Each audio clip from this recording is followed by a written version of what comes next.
Welcome, everyone. Welcome back to another episode of Fractured Shadows, a lovely little Daggerheart homebrew game with online friends. I am your host and GM of the screen, Shade, also known as PlagueDoctorShade, and here with us, as per usual, are my lovely, beloved friends, Statica, Voodoo, Vixen, and Thorn. Hello. Hello. Thorn said hi in spirit. So. Oh. All right. So before we begin, just a couple reminders. First and foremost, Fractured Shadows is a mature Daggerheart game.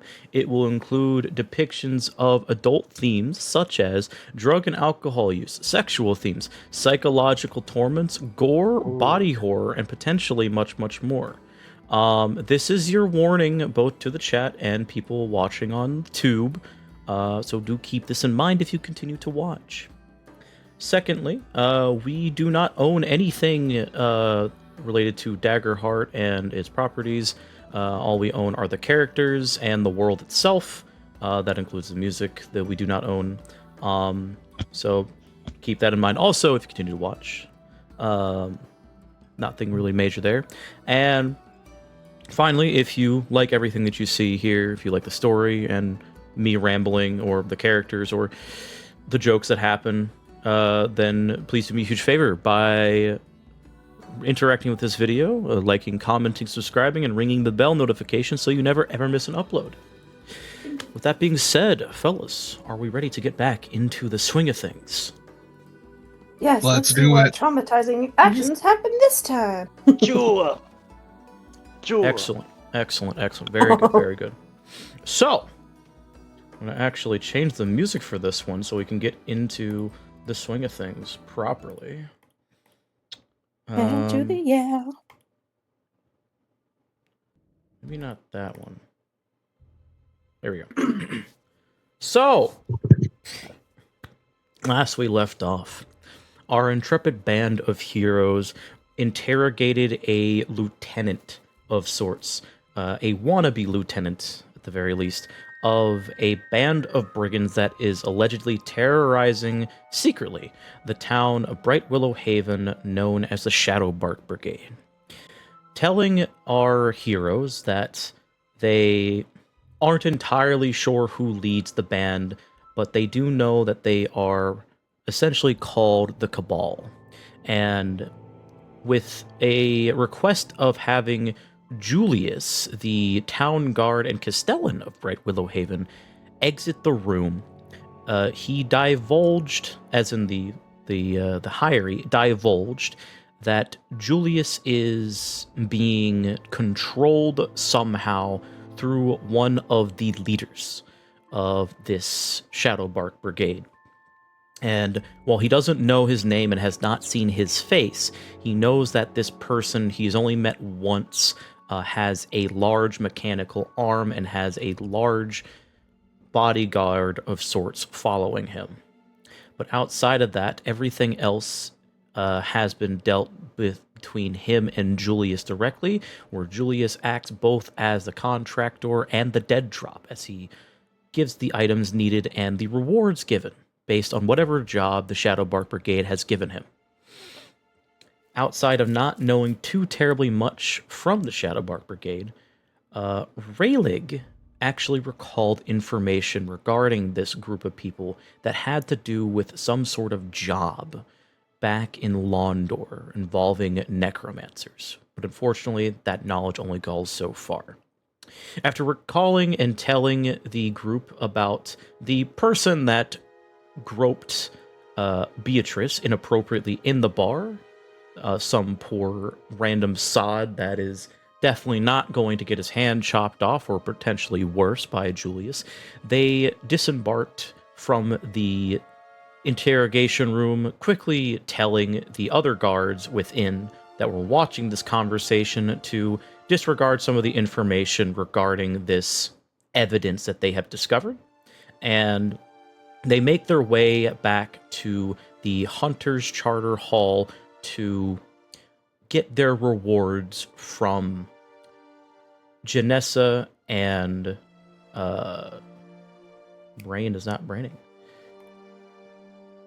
One moment. Rosedove. Thank you. Rosedove. Rosedove and Janessa. And they were given quite a large sum considering the way that they were able to give the bear a chance to live, and also solving the overall case of why it was causing this issue within Bright Willow Haven. So, with this in mind, Janessa decided to throw in a bonus on top of their allotted amount, which was a full chest of gold for each of them, as well as 5 additional bags, which, Vixen, I did put in your inventory. Thank you. And on top of them gaining their rewards, they were quickly escorted by Rosedove to the Adventurers League, where she informed them that they were able to be granted access to the archives that were being held specifically in the possession of the League itself. Once they returned, Flan was notified, told them that they were able to access the archives, and led them back down to the vault, down to a specific space past where all the equipment was, and opened up a magical door.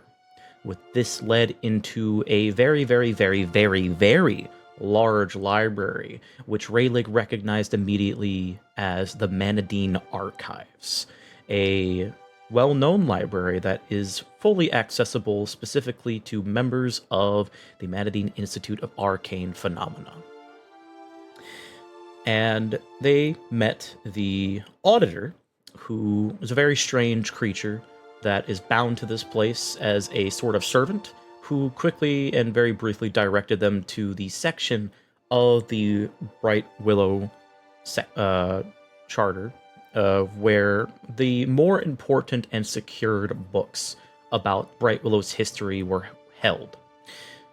Several books that were in this spoke on the demonic coven that haunted Bright Willow Haven, and there are 3 volumes in total, each depicting various tales and historical accounts that happened in the exploits of the adventurers and the hunters that solved and got rid of the demonic coven, with the last one depicting the council as well as some of the leaders and other spare adventurers and hunters taking out the demonic coven, with one of the witches putting a curse upon the land before slitting her own throat.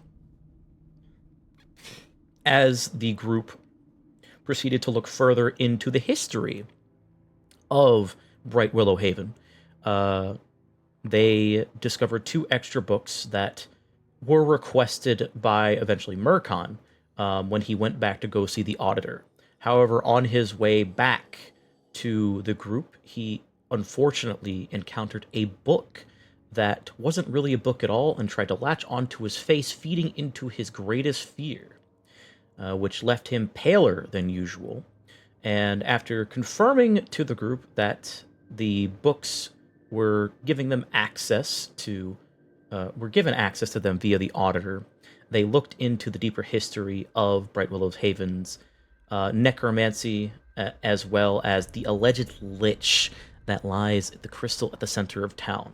And with Mercon exiting the library to go and cool off due to his experience, Akuji opens the book to some degree with success, forcing it open with her muscles and magic as she witnesses a memory that was very common amongst the other books that they read. And this is where we pick up with Akuji and the others, more so Akuji, seeing this memory happen to her firsthand. As apparent to Leonin and Rayleigh, you both see Akuji start to view and open the book and gently flip page after page, but you see that her red eyes have glazed over completely as she's just gently humming something. Akuji, you open the book, and with your natural resistance to magic and the save that I had you made last time, you are able to witness the events that transpire in a weird way. Let me get the correct music for this.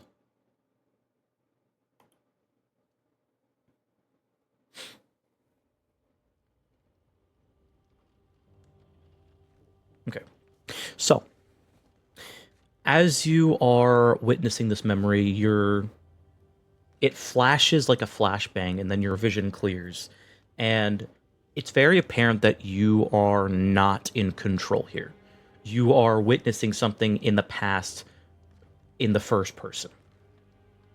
And you see this person in front of you as you're floating above the ground, a staff in your hand, your robes billowing, and you see your right hand cast forward as the words that leave your mouth are unrecognizable and kind of incoherent. It's very blurry.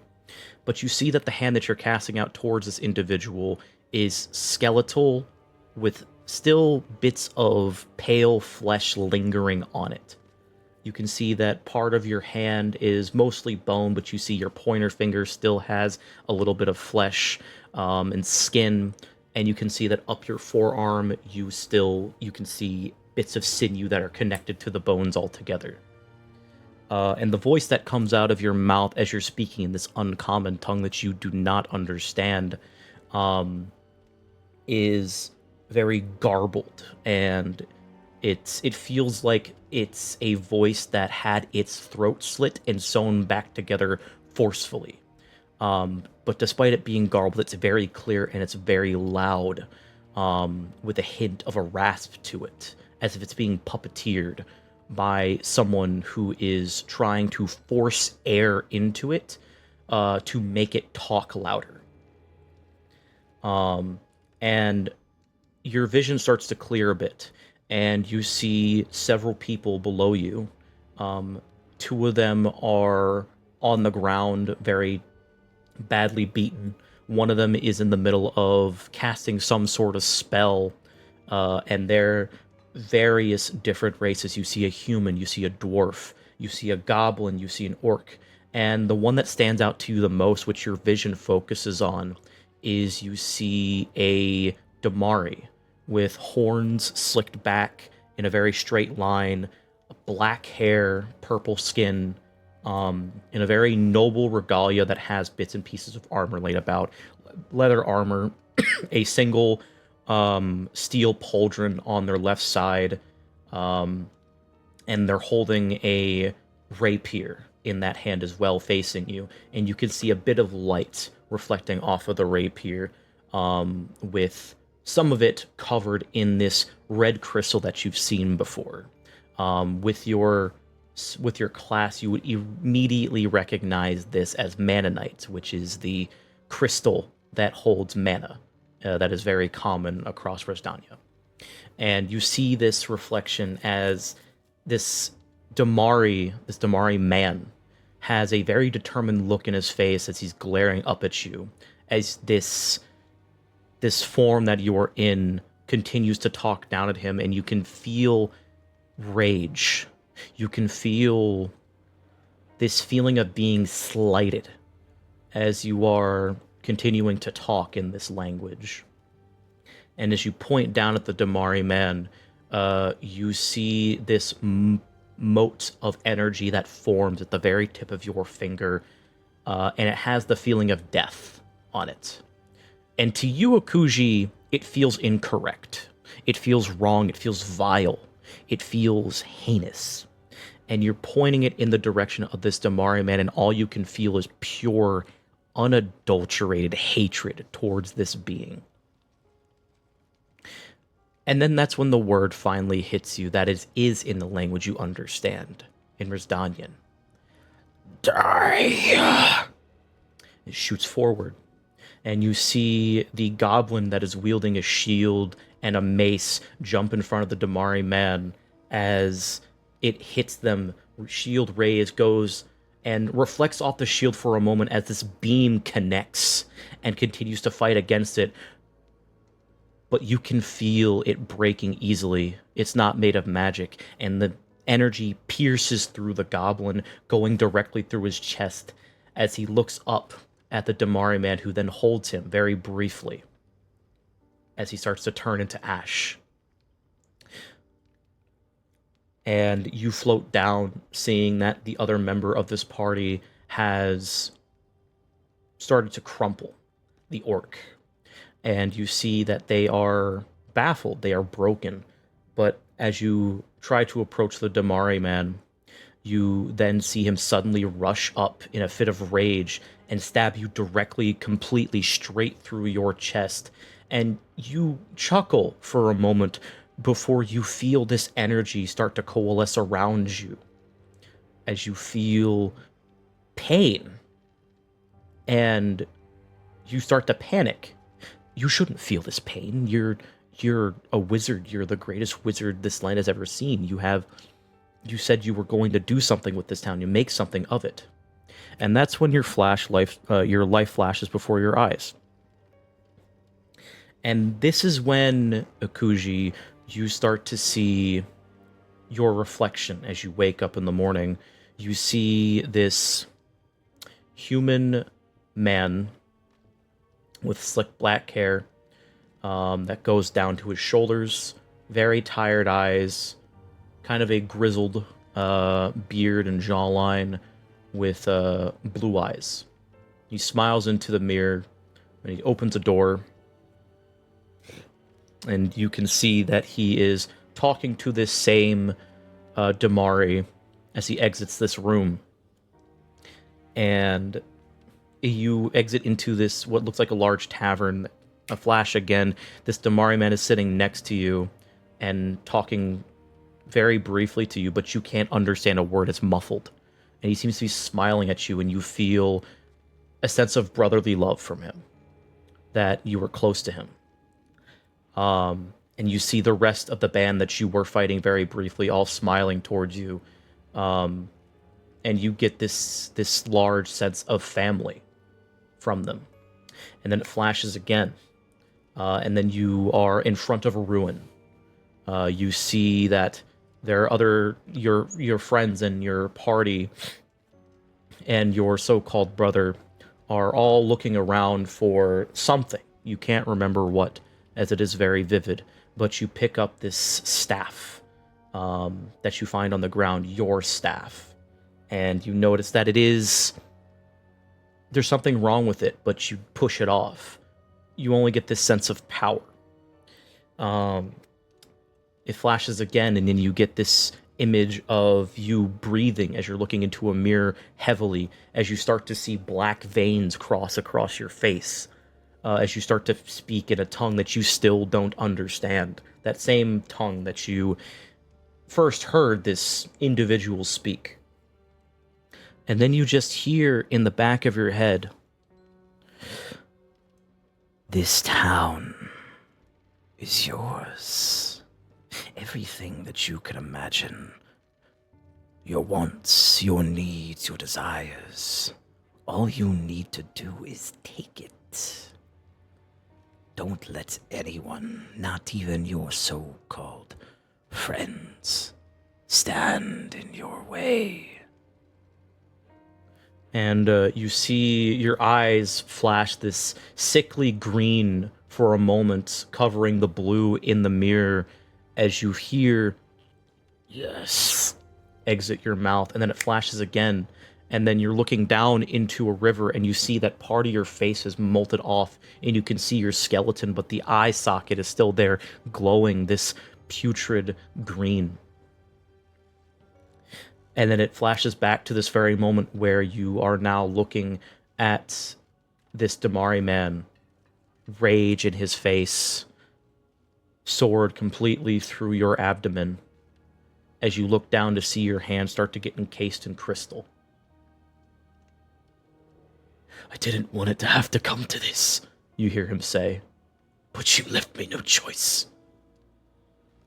He rips it out of you and stabs you again, as more crystals start to form across your body, and he stabs you again, and you're frozen, you're paralyzed, as you look down to see that you have touched down but your legs are no longer legs. They are completely covered in crystal. And one by one, as you keep being stabbed, your limbs start to engross on themselves as your body starts to become more and more of this crystal until you are completely sealed, staring down, unmoving at your former brother in arms, this Damari. And you feel contempt, but you feel sadness and sorrow at the same time. And as this starts to fade from your image, from your view, you start to see time pass from this moment. The burning town in the background that was barely alive starts to quickly scroll up and build itself. You see a blacksmith stand start to build up very quickly. You start to see from another corner, from your mind's eye, a very young and curvaceous gnome woman, very spry and energetic, make motion to a balding man and a very large orc woman, as they are building something in the background, and you see a very familiar sign nearby that is being formed, eventually the letters forming the Tipsy Tinkerer. And as time continues to pass, you then see a podium from in front of you. You see a man start to continue to talk as you see a large crowd, assumedly the people that live here, cheer, though it is muffled because of the crystal that you are encased in. And then, as time continues to pass, with good things and bad things happening, drunks coming and going, people living their lives as the town continues to build itself around it, it then reaches a point where you see two familiar people.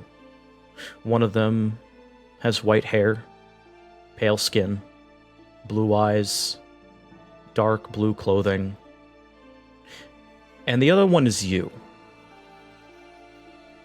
And that's when the vision ends, as you are ripped out of the book. And Akuji,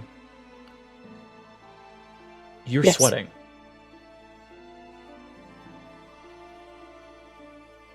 Oh boy. Jesus Christ. Oh boy. That's a lot. Describe how Akuji reacts after she gets all of this information in the span of essentially 3 minutes. Excuse me.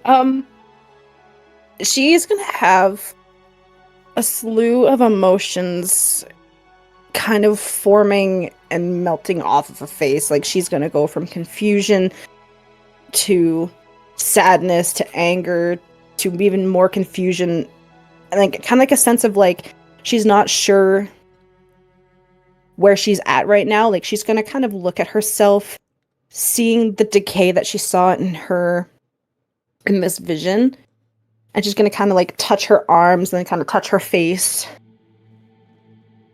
not completely believing if she's quote unquote back yet or not. Mm-hmm.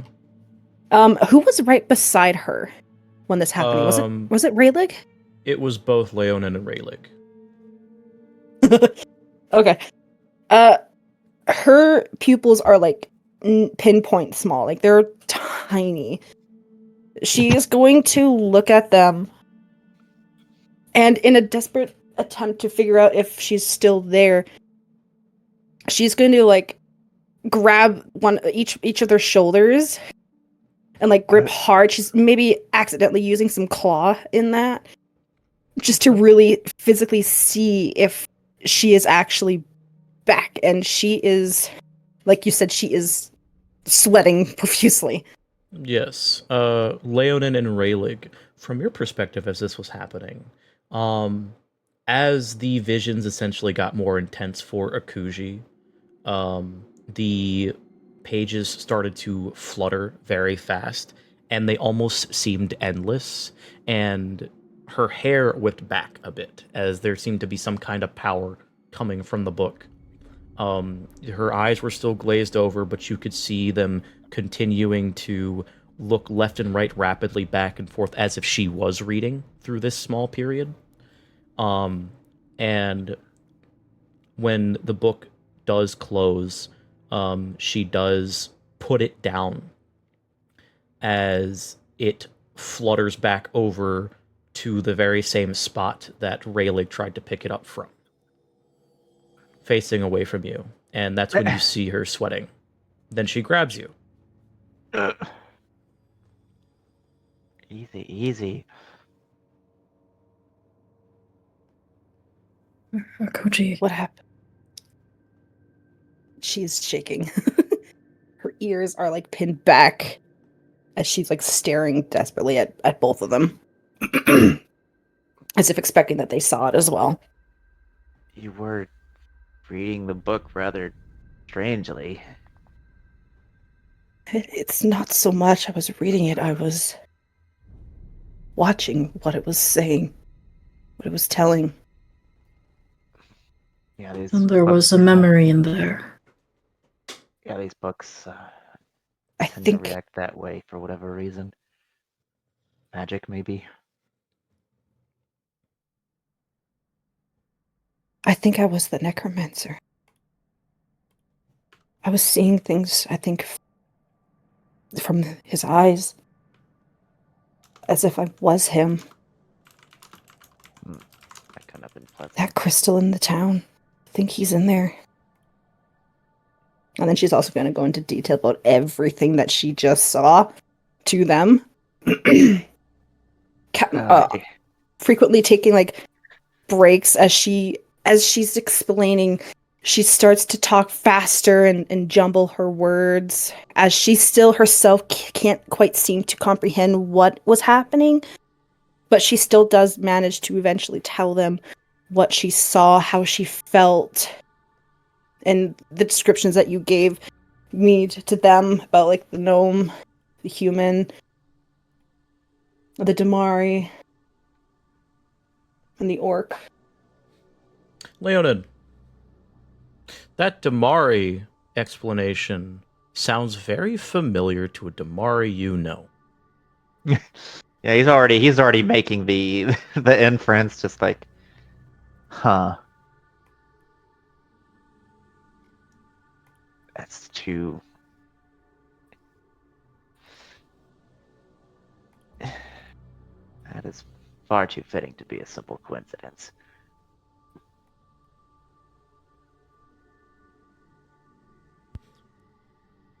And you said that you were seeing everything happening in town through the crystal, even to this day. Yes. He's still, I don't want to say alive, but alive. Conscious, I guess is the better word. But stuck between life and death. Because he initially laughed at being stabbed in the chest. But then the pain hit and the panic.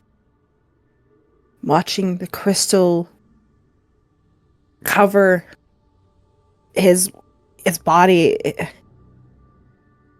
being locked in time and seeing it continue around. I saw fuck. What's her name? Oh my Beatrice? God, I have all the names here. Beatrice, thank you. I saw Beatrice as well. Akuji, go ahead and roll a knowledge check for me to see if you can recall something specific that you saw through all that vivid and very quick time lapse of what you saw through the Lich's eyes. Okay. Considering how fast it was, I'm gonna make this a knowledge check. Ooh. Ooh. Wonderful. Damn! Hell You yeah. saw 5 specific people, and one of them kind of looked like Rayleigh, but really young. Ooh. Hey, Rayleigh, would you describe yourself how you looked when you were, let's say, early 40s, mid 50s? Oh, shit. Wait. Where's that picture that you found earlier? I don't know which one you're talking about, dog. Okay, this one. I found it. I'm just I gonna think I throw it in the know chat. Because honestly, it works. He looked Oh, vivid. yeah. Now I know what you're talking about. Ooh. Oh, He Door. looks way less unruly. You know, back then he was actually making a bit of an effort to keep up his appearances. But he was actually, yeah, he would have been starting with the Zaranovas and like had been there for a while. Mm-hmm. So it was like if you could imagine he's at rock bottom and like near the top of that hill where he used to be is about where this was. And specifically during that moment when you saw one of the deals being made in front of you with what appeared to be potentially a mayor of the town, Akuji, you noticed this essentially much younger, much more athletic looking faun with orange hair that was neater. His appearance was much more decadent, and a little bit more refined. You also saw 4 specific people, which I will post in the chat. I'm excited to reveal this to you. But you don't know who they are. I'm just posting pictures and I'm not going to clarify. Oh gosh, okay. Alright, so let me just pull these up real quick. If I can get the right folder. Give me 1 second here. There. Bada bang. Ah, here we go. Oh my god, little twink ray leg. He had a baby face back then. This is why he has a beard now. If you shave him, he'll look like 30 years younger. babyface at 40 years old is crazy. Babyface is 40. Well, fawns live to like 200-ish. Yeah. They do. It's Shit. still crazy. This is where it is. Oops.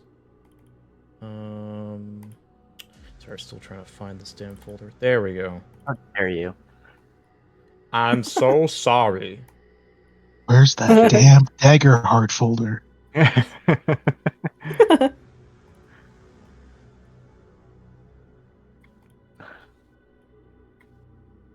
So Gabe. the first 2 people that come into view are a human man and an elven woman.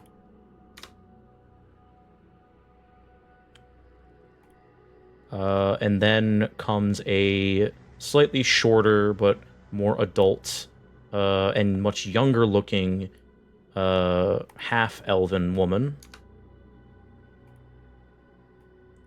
And then finally you see a older gentleman that is very dignified looking.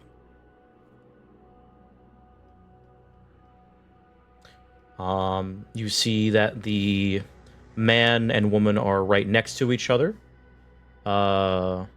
And they seem to be speaking to this essentially mayor in hushed tones. You see the woman specifically shake his hand while the man has his hands behind his back. You see the younger woman with black hair, the half-elven woman, speaking to young Rayleigh about something, and he's just quietly nodding and writing something down. And then you see the older gentleman with glasses, who is really well dressed, is completely pencil straight, hands behind his back, and kind of just standing very quietly at attention with a small smile on his face as he looks towards the married couple. And then eventually you see them walk off. You can say that to Rayleigh if you wish, but just so you know, that did happen. What race was the fourth? You didn't say. Human. He's human as well. Okay. So it was first was a human man, an elven woman, a shorter, younger looking half elven woman, and then a older human man. Yes. Okay. At least this is what you get by appearances. Yeah, add a brief. Okay.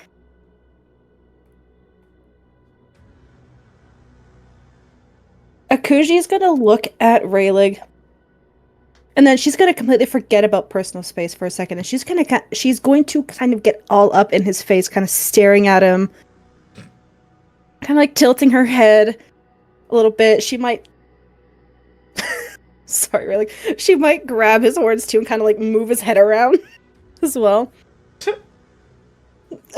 He's holding up Leonard's handkerchief to his nose, which was still bleeding from the book smack. And then she's going to let go gently, and then she's gonna finally take a step back. I think I saw you as well. A younger, dare I say, cleaner you?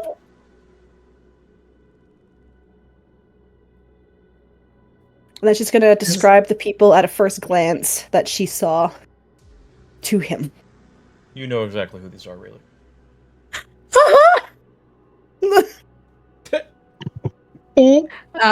So I feel like at your first comment, his expression is more curious. He's like, huh? But then as you're describing these people, it's like the blood is draining from his face and his posture visibly shrinks, and this actually looks somewhat similar to when Lilandros was bullying him for, I mean, that's pretty much what he was doing. Or he seems to shrink in on himself, and he looks like he's about to go into fetal position.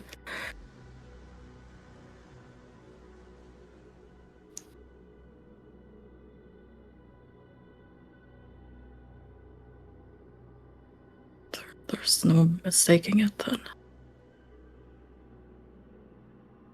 That was House Saranova that you saw.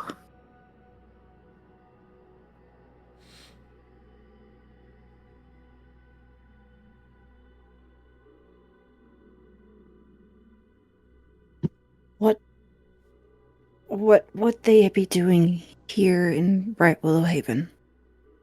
Rayleigh, roll The a mayor, knowledge check. See if you remember. 8. Let me just... Continue, Kuji, sorry. It's okay. It looked like they were doing some sort of deal or confirming something with the mayor at the time. So, Rayleigh, with this memory fresh in your mind, this is when you thought that House Zaranova were actually good people. This is way before you started to realize that they are the scummiest of scummy nobles that are in power of Londor.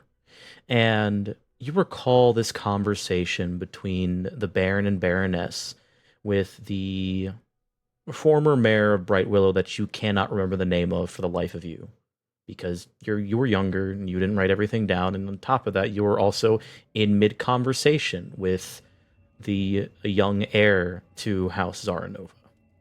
And what you recall about this conversation was that House Zaranova was willing to give resources to Bright Willow Haven and to help fund the building of the Grand Guild Hall,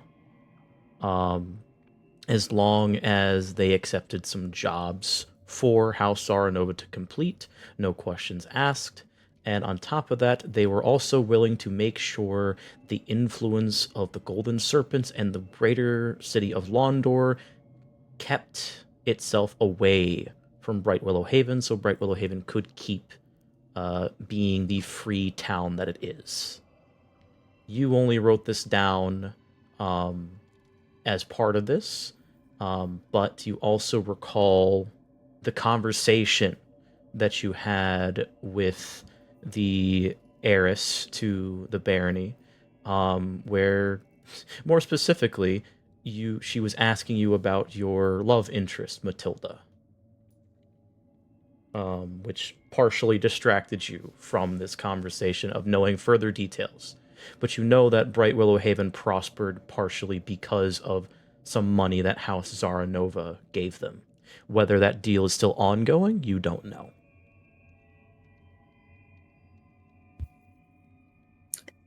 You see his face scrunch up as he tries to think back. The plot chickens.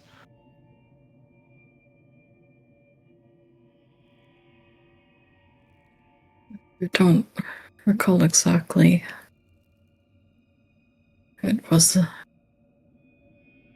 very long time ago.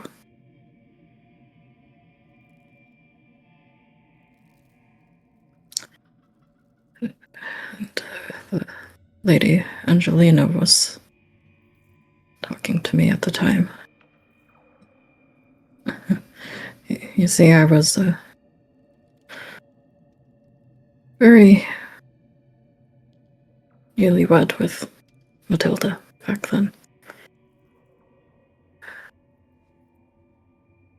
I think there was some sort of funding that the house offered. The town needed to rebuild, and after all, it made sense that a noble house would help provide aid. Mhm. There were some provisions, of course. And his face scrunches further. I don't recall exactly what they were. Back then, I was much more aloof. Would be one way to put it. And you can see, like, his hand goes to his side where his flask normally would be, but he's been sitting on 0 crowns until very recently. Damn. And his hand kind of just falls flat as he, like, feels and his flask is not there.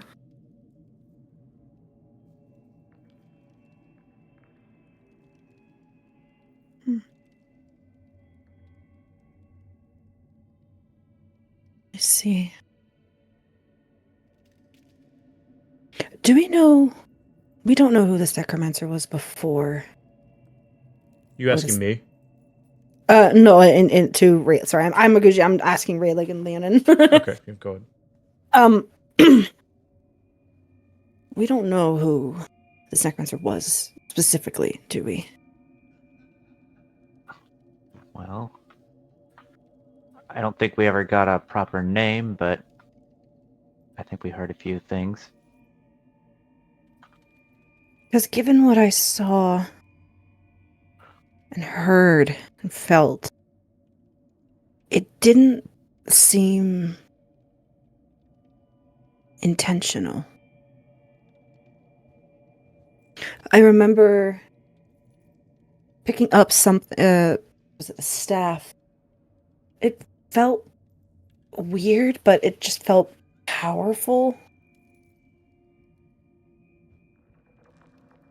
And then the next thing I know, I'm in a bathroom looking at a mirror, breathing heavy, with a voice in my head, black veins going on my face. What was the description of the face in the mirror that I saw again, Stan? Or The description was a fair-skinned man with a rugged jawline, rugged facial hair, with slicked back black hair and blue eyes. His face looked narrow-ish, and he was a human. Rocket jawline, sack back hair, narrow face, human blue eyes. Okay. And when he started to transform into this lich, allegedly, because again, you aren't sure if what you saw was completely real. Yeah. You saw that his skin started to kind of molt off, revealing bone, and he had these putrid green eyes that they glow. Or they glowed. What's the plural of glow? Glowed? Glowed? Glowed sounds weird. Mm-hmm. It's glowed. Thank you. It's glowed? Yeah, they glowed in the dark, GLOWED. but they had this like very dim glow to them.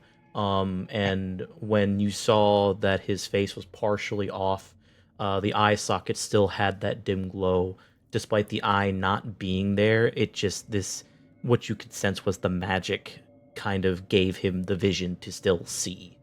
So it was basically like a magical eye that was in the socket. Okay. Yeah, that's why she's saying, like, I think, like, she still doesn't sound certain. Like, she's saying it like she wants to believe it, but there's still that seed of doubt.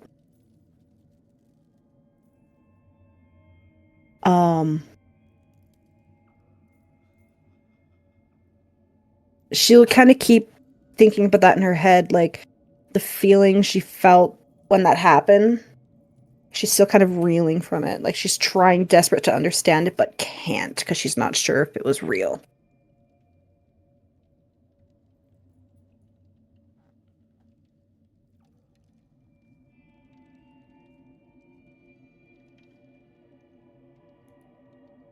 If we want to learn more about this, then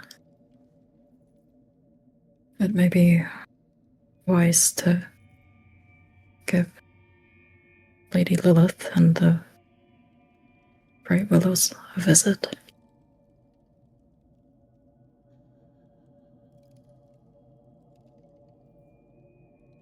They seem to have been a common thread throughout many of the books that we've read.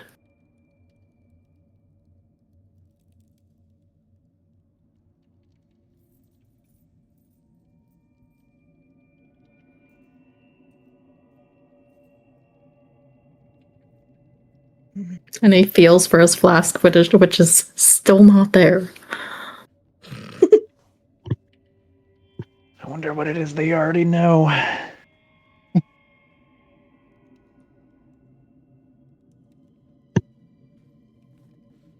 How much they're willing to share.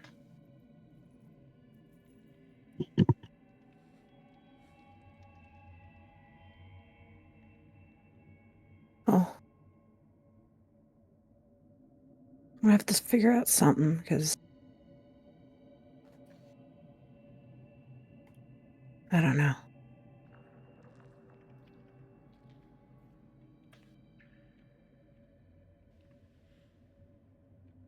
Part of me doesn't feel like something's not right, but I don't know what.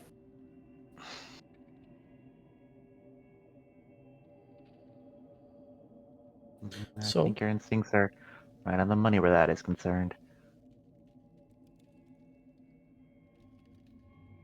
So, with this in mind, what do you guys want to do next? Good Fine, question. we're gone. Yeah, Yeah. that is Fine where work on it. Leo's mind would still be like, where the hell is he? Okay. So, with that in mind, you do exit after shutting the gate behind you in this small section that is related to specifically events that happened within Bright Willow. And as you leave, The shadowy figure with the weird mask face pops up in front of you. Are you all done in your research? Yeah, I'd say we are. Mm-hmm. Looks at Rayleigh. He looks up from his book that he's writing in. I believe so.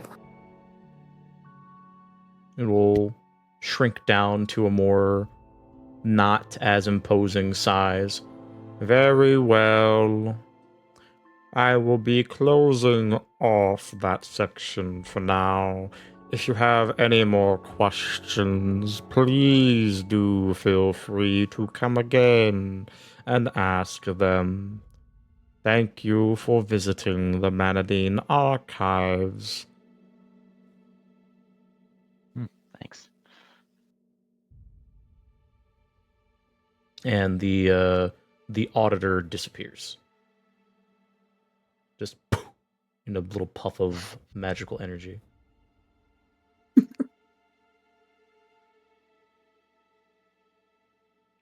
And you exit. And Flawn is still waiting for you. But Murkon, where are you at?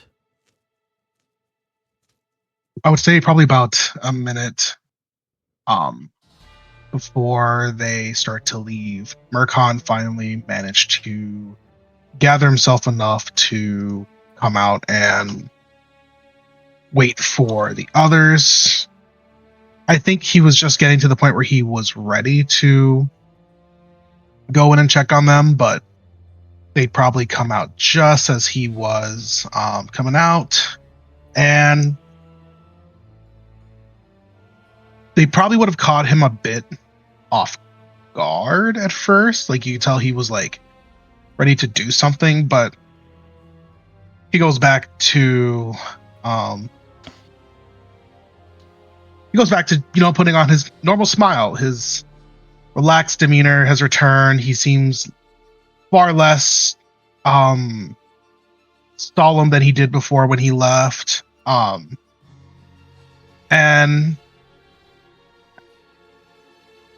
he'll chime out. Are we all done playing with the ghosts of the past now? There you are. Where the bloody hells have you been? Oh, I had to run to the loo. Figures. Anyways, guessing we're all done here then. You guys all found what you were looking for, and we all got our, fun studying out of the way. As you ask, as Flawn does look at you as if he was going to ask you the same thing.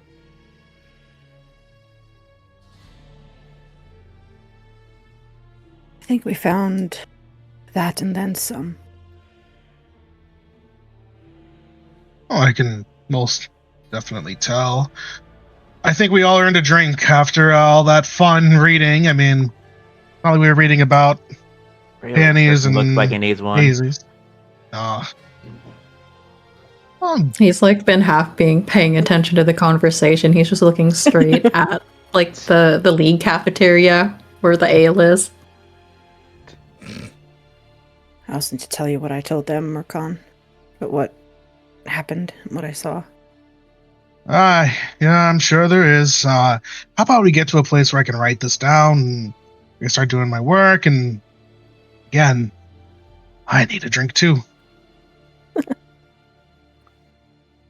To the tipsy tinker, I guess. Sure. Share it over a pint. Let's go. All If I drank right. anywhere else, I think dear Bo would have my head. Flawn does give you all a nod. Well, if you're ready to go, just need to shut this off so we can, keep our access here. He does usher you out, and he closes the door, and you see him trace a circle in the air as an arcane sigil appears over the door, and it just disappears. And is now just a wall You can see the very faint trickling of mana as it then eventually does fade. And Akuji, now that you have seen it because you are the primary spellcaster in the party, you can see very, very faint traces of where the sigil once was. But very, very carefully. You have to look hard to find it. And only you can see this. She'll stare at where it is for a good few seconds, as if kind of enthralled by the fact that she can see it. And you notice Before that she- sorry. Okay. I was going to add on that you would notice that as you're looking at it more intently, your runes do glow on your body very, very dimly. As she stares at it, she'll kind of see them a little bit, and she'll kind of look at her arms and hands with a little bit of confusion before she continues to follow the others.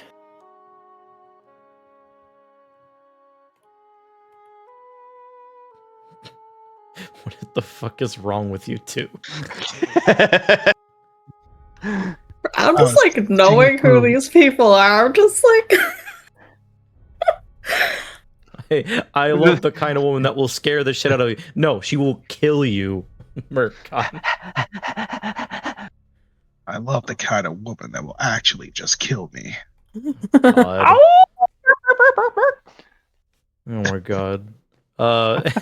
Anyway, so you leave the vault with everyone in Clo, including Ogren, who was actually left with Murkon, which is why you haven't heard him talk. But he's just waiting outside of the vault completely. As Flan closes the vault again, leads you back upstairs, closes the back door, and then leads you to the front. All right. If you need anything, just let me know. You guys get your access, and I'll figure something out. Till then, have a good day. And Ogren does look to the four of you. All right, so what's the plan? What are we doing? Drink. Relic shit. doesn't wait for him to say something. He's just walking towards the tipsy tinker already. Shit already. Oh, sounds a little bit of moderation in your tone there, buddy. I mean, I'm not going to deny it, but, I didn't even get to fight anything yet. You guys read some books and now you need a drink? It's pretty, not scholarly of you. I'm sure we can find some stray dogs we can throw our way, and that's what you're really about. Otherwise, I think something to wet the whistle and get the mind flowing again would be good for me, and then we'll make a plan of action most likely tonight. All right, We'll see. If you need a place to reconvene without anyone bothering you, Tipsy Tinker probably the best place at this time of day.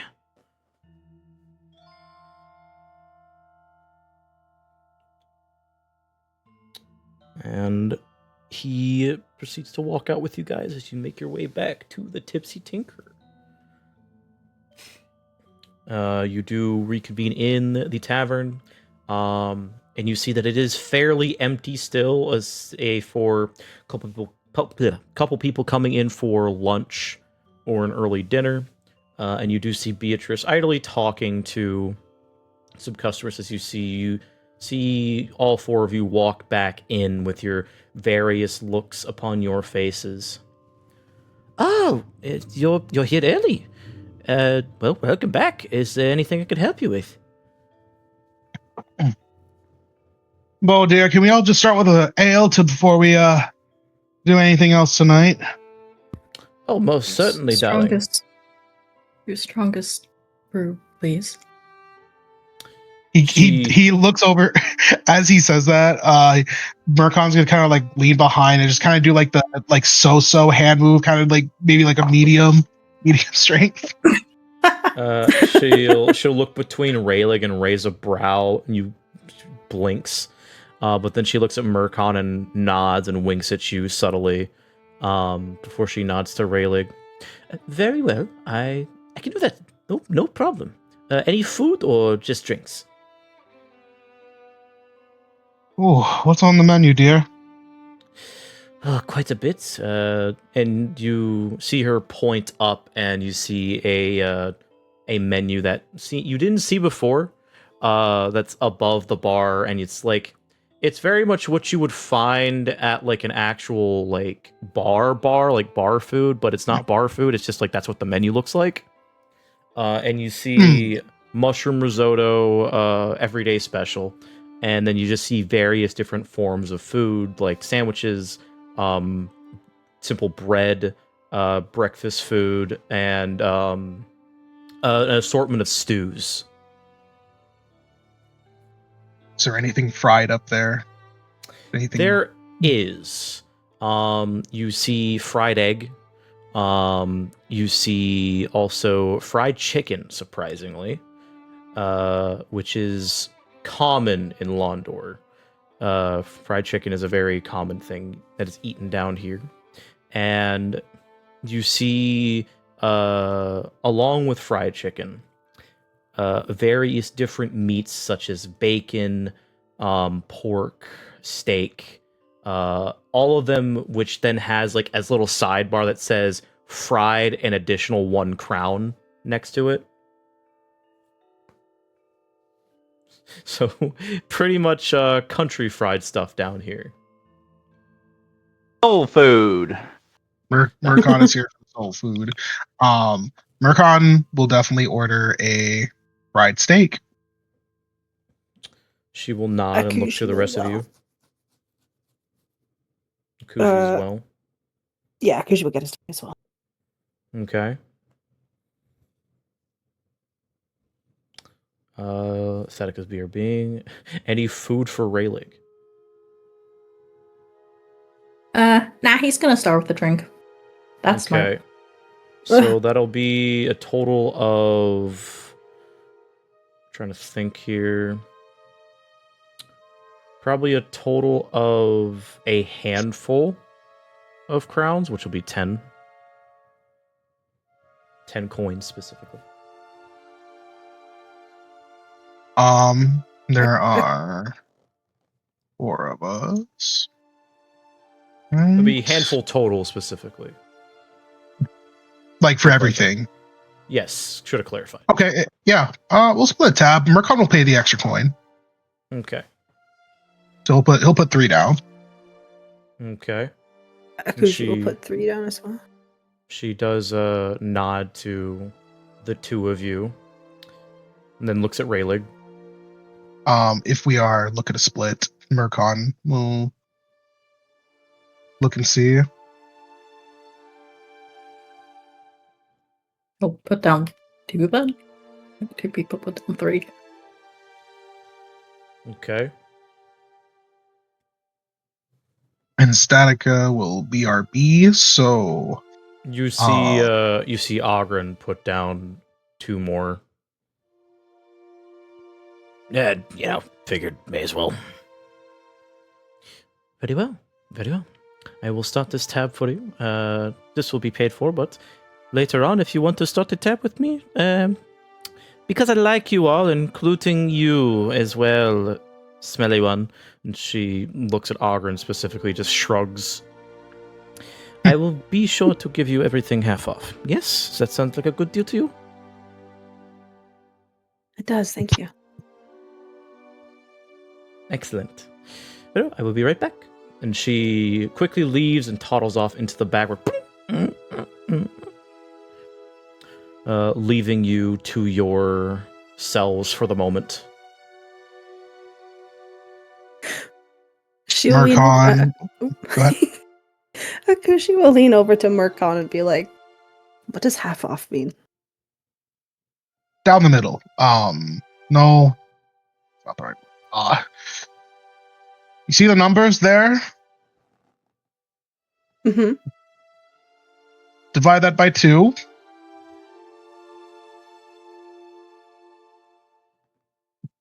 Divided by 2. You know what math is. Okay. And you only pay with one of the splits, Oh, okay. which at a bar is really rare. So we're gonna tip her good tonight. Yeah, you're gonna tip her good tonight. Mercon immediately kicks his feet out and trips Ogren. He's like walking to go sit down. He sees you try to trip him, and he immediately kicks your leg and makes you fall over instead. He's like he falls, but he's like still hanging on the bar, so he's just upside down. Yeah, exactly. And then he like feet up. he pulls himself back up on his feet, as if nothing happened. He sits at his seat and he shrugs. Hey, don't hate on the messenger, man. I'm just saying. I'll make sure she knows you said that. That will be really funny. I hope you do. Funnier when you lose your half off per deal. He like leans away as he says this. It's fine. It's fine. We'll be back to normal as always. Mirkan just sighs as he pulls out his book. All right, then we got lots of fun things. We got the fun history put together. We got undead, demon. I think we're gonna talk about a lich. All right, let's.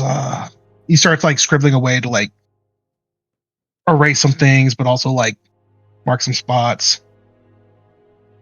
All right, give me everything you know. And just as you're about to start explaining Akuji, you see a set of 3 drinks slid your way and one towards Ogren. Mercon and Akuji, you get a normal ale. Raylig, you smell very faint liquor. I would say that this is some sort of mix with gin and something fizzy that you haven't seen before. You were given a gin and tonic. He gives a sniff, goes down the hatch, and he coughs a bit on the bubbles. You know, like when you drink it too quickly. Yeah. And it is completely gone, and you immediately burp very loudly. But she seems to be still in the back, so continue what you were doing. Upon hearing that Mercon was ready to hear about what happened, Akuji explains what she saw, and then also lets Rayleigh explain the people who she saw in better detail, knowing that he worked for them. He would open his book to the notes that he took, like on the books that they read when Mercon wasn't there. And yeah, there would be everything except for the part that Akuji would have just mentioned. So, Mercon's notes would definitely be different in that he's marking notes specifically on like the liches and any memories of like talks about like the demons or the undead.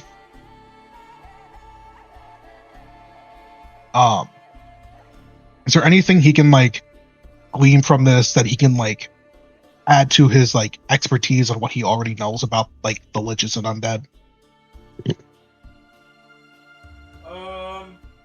Yeah, go ahead and roll me a knowledge check. I would like to spend a hope to use Monster Hunter. It will be able to be applied here, so go ahead. Fantastic.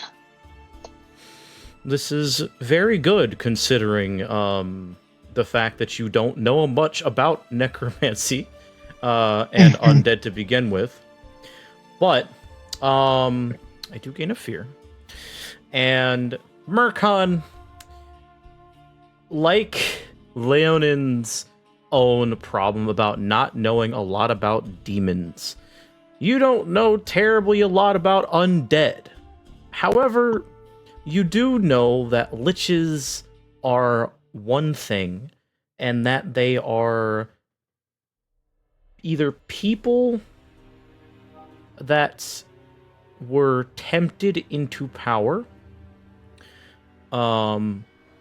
that was usually by a necromantic thing, but you don't know what that thing is.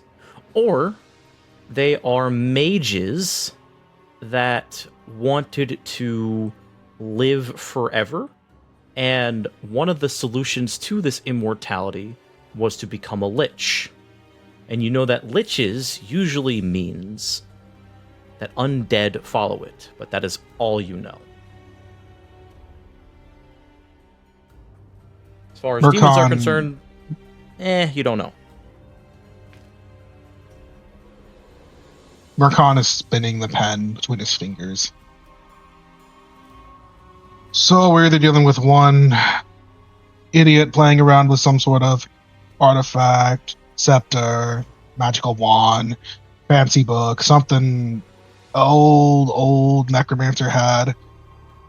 Which, being where we're at, with a place called Bright Willow, I doubt there was really anything before this that could be considered that. Or we're dealing with some psycho who wanted to get a little more juice in his grimoire and wanted to play around with more of the dead bodies than he did with other people, so that's probably what we're dealing with, meaning we probably don't have anything to go by other than the history of the town for who, what, and how this came to be. Well, if you knew what... Oops, sorry, go ahead. Oh, sorry.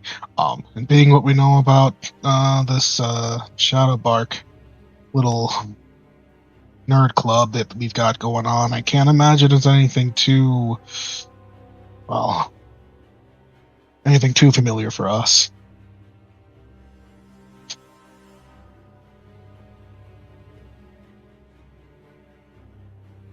Given what you just described, it seemed like, again, I don't know if this is all real or true. It seemed more like this person was tempted. So I remember when he grabbed his staff, or it felt weird. It's hard to describe what it felt. But he was with a group much like we are. I wonder if, aside from the archives, someone else would know who this group was to figure out names.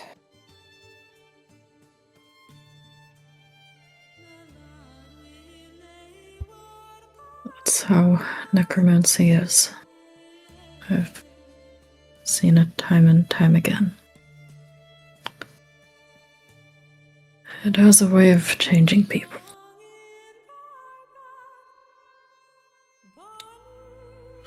Well, it definitely sounds like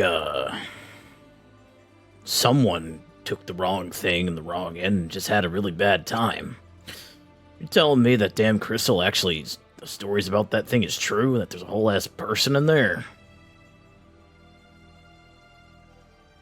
Telling me this whole town's been sitting here not questioning why there's a magic glowing crystal in the middle of town and assume the stories about it aren't true? Well, I mean, not everyone goes in their spare day to, a underground vault of a sectioned off part of the fucking archives that the local Mages Guild owns, Marqui. I mean, we needed access for those, right? I certainly trust a glowing crystal in town without any questions about it besides some weird fairy tale. Oh, yeah, this world is full of just nice little conveniences. He shrugs. It don't matter. He kind of starts stretching back. We'll figure out more about whatever this little group is first. They're probably going to lead us to whoever is, planning to do anything dumb revolving the necromancy in the town and forest. And by the time we get that handled, hopefully it won't be an issue anymore. I mean, that's if they're connected to begin with.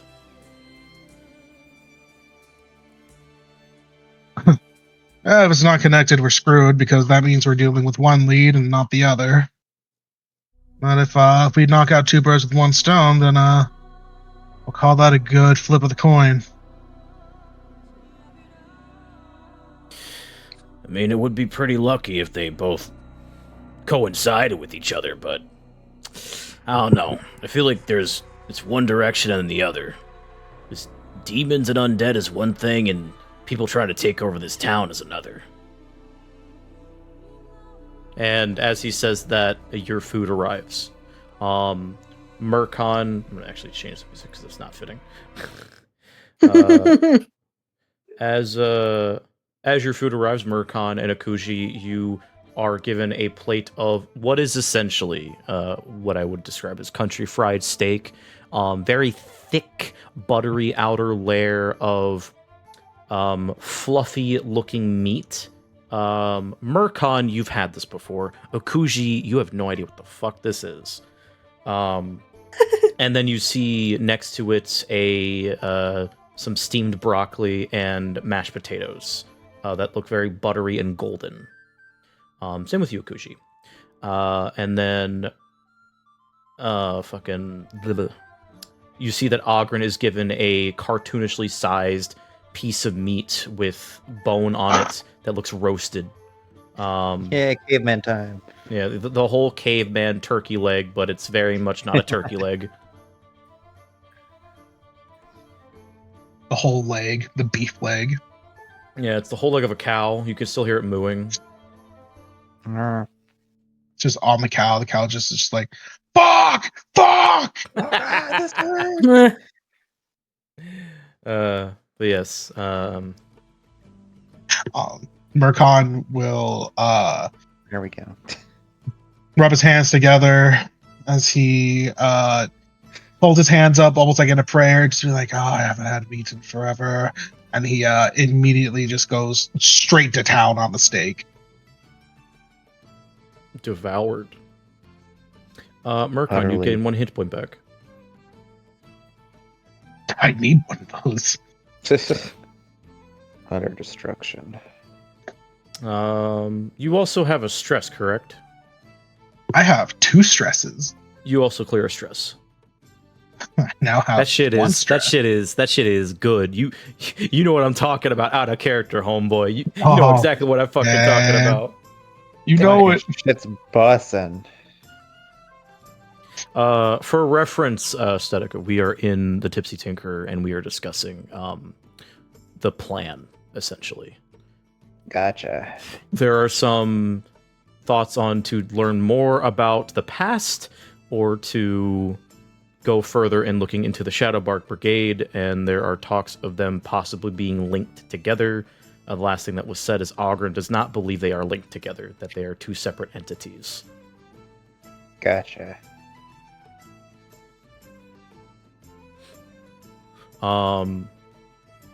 Akuji smells good. Looks good. You can definitely smell the cooked meat from within this fried mass.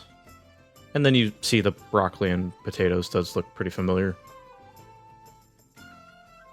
She's going to stare at the fried mass, a little confused. She doesn't know what it is. She'll kind of poke at it before she does eventually try it.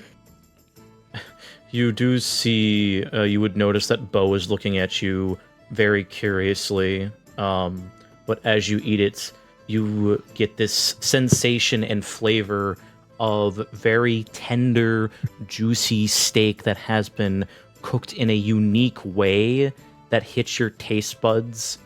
And you get a bit of crunch from the fried skin, but then you get that nice, tender, juicy meatiness of the steak as it hits your taste buds, and it kind of explodes with flavor in your mouth, almost like ratatouille.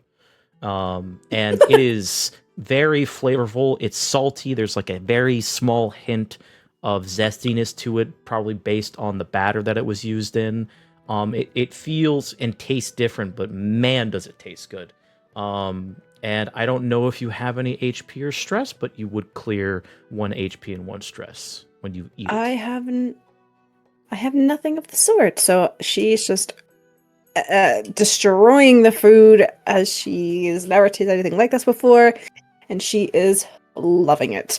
Maybe a few pieces of broccoli flying off here and there as she's destroying the steak. You would see Beatrice like jump up and down, very, very giddy at your reaction to her cooking. And she looks over at Marqui. Well, are you enjoying yourself? He's like cheek stuffed, like he's got like the fork like still in his mouth. He's like eating away. That's the highest of praise I can assure you. Full on fucking One Piece stuffed cheeks. I mean, when he says he hasn't had like a good piece of like protein in a while, he fucking meant it. Like he needed something to like put some meat on the bones. he like wipes his mouth and he's just like, oh, okay. I forgot how much I miss protein.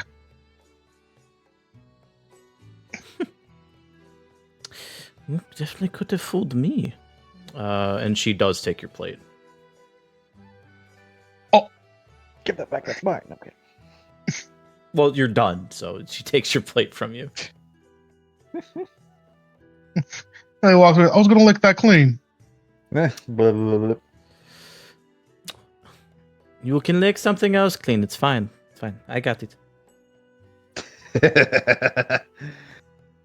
Marqui gulps the last bite. She does like But you're just side eye slaps you. him on the back. It's like She does side eye you as you gulp, and she disappears back into the kitchen. May I have another of these? Oh, she's already gone. She's already gone. Marqui that's so takes sad. Poor Raylick. Marqui takes a good See him holding drink. his cup with his eyes just kind of like that little teardrop in the corners. It's just the Oh. cup empty. Yeah.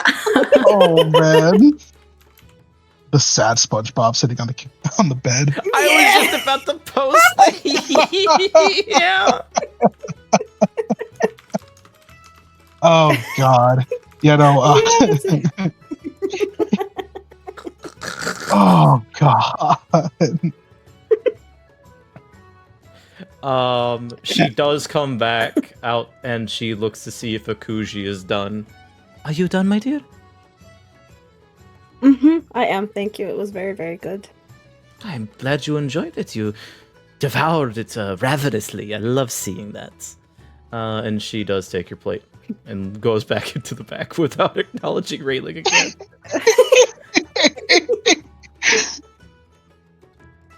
Rayleigh would see He Marqui was- hasn't touched his drink yet. He was My still stuck in his boy. sadness that he didn't process that she came and left again really quickly. How could they do this to him? Boy. How much betrayal can Rayleigh take? And then she does come back out and look towards Leon and... Did you want anything, darling? You didn't get anything to drink or eat? Would you like water, perhaps? Just some water is fine. No Thank food? you. No, I'm good. Could really use some meat on your bones, son. Come on. Another time. No fun. Marqui does look over at Leonin, just to see how he's doing. He looks more or less fine. He glances at you every once in a while because he's still a little weirded out that you just kind of disappeared. I'm not going anywhere. If you're wondering about that. Speaking of, where did you go exactly? Like I said, had to go to the bathroom. The whole time? Oh, not really in the company to be talking about my health, but it's sometimes nature just calls, and he starts to finally take his drink. All right. He's not looking over at Leonin anymore as he's like tapping his foot. He's just like, I don't even fucking get you anymore, man. So, she does go back to get you some water, and she hands you a glass of water, Leonin. And then finally, she checks on Ogren. Gosh dang it!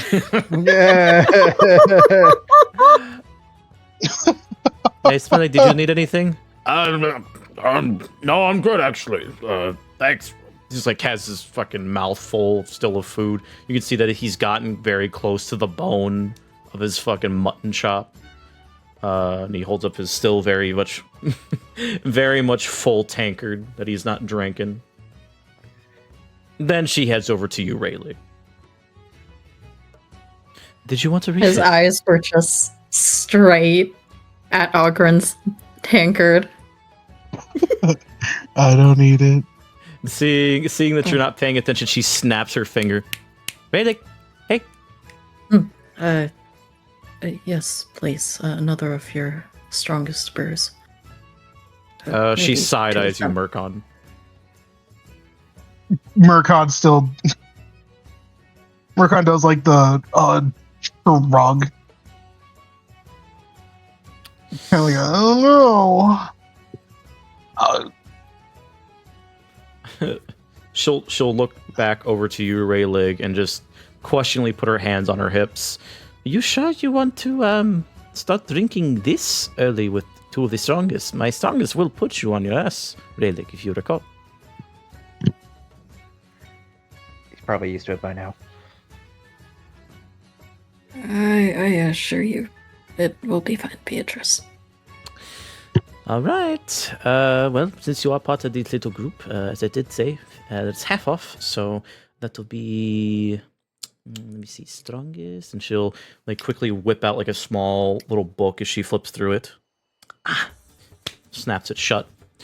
That'll be about 5 crowns. He'll put out the coin. Okay, and you wanted 2, correct?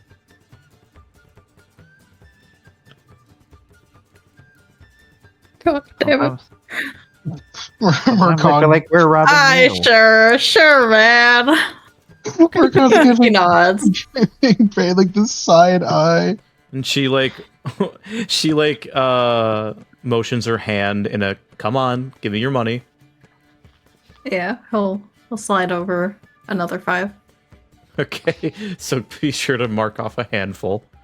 And she does take Yep. the money, puts it in her pouch, and she walks off. And a moment later, she does come back out with that same golden drink that you drank from before in a very large pitcher for specifically Rayleigh. And Marqui, this is the same honey-tasting liquor that you shared with the group that put you on your ass. Marqui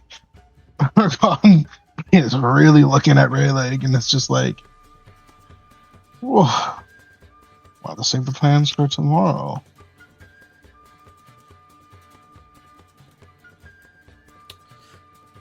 You see Ogren looking over, like, sucking on the bone, and he looks over. You gonna share, buddy? What? Shut up. He looks over to Rayleigh. You gonna share? If it's the same drink as the night before, then yeah, I feel like, if there's like multiple of those shot glasses, then he would Oh no. There's no shot glasses. Oh, it's literally just a thing. Yeah, it's He'll take a swig and then push it towards Ogren. Oh, It's a very Straight from the tall pitcher. glass, a whole ass pitcher of this very viscous liquid. You said the strongest, so she's giving you the strongest. oh, she's And so you loud. slide it over to Ogren. I'm deciding if I want to be evil or not. Can you make me a because you're not drunk yet, I'll give you this at normal, but can you make me, I think it's finesse. There's finesses in there, correct? Still getting used to Daggerheart. Yes. Control, hide, tinker. Yeah. Okay. Let me see here. Yeah, so finesse. Give me a finesse check for me, Raylig.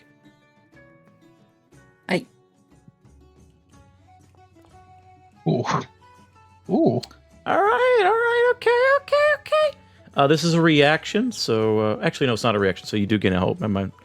So you do slide it down, and Ogren is at the other end of the bar from you. So you just slide it down after taking a healthy gulp, and you feel it hit you, but it doesn't hit you as much because you took not like a I'm going to get drunk kind of drink. It was very much a I want to enjoy myself kind of drink. You took a sip, feels good, feels like that really good honey that you would, Winnie the Pooh beehive moment. Slide it down, it right past Murkon, Akuji, and Leonin, and Ogren catches it in his hand, looks at it, and he's like, "Oh, you paid good money for this size." And he takes a very healthy gulp. And you can hear the gulping, like, as it just goes down, and he slams it down, and you can see that the liquid is about a quarter gone. You have 3/4 of the pitcher left. Burkhan, is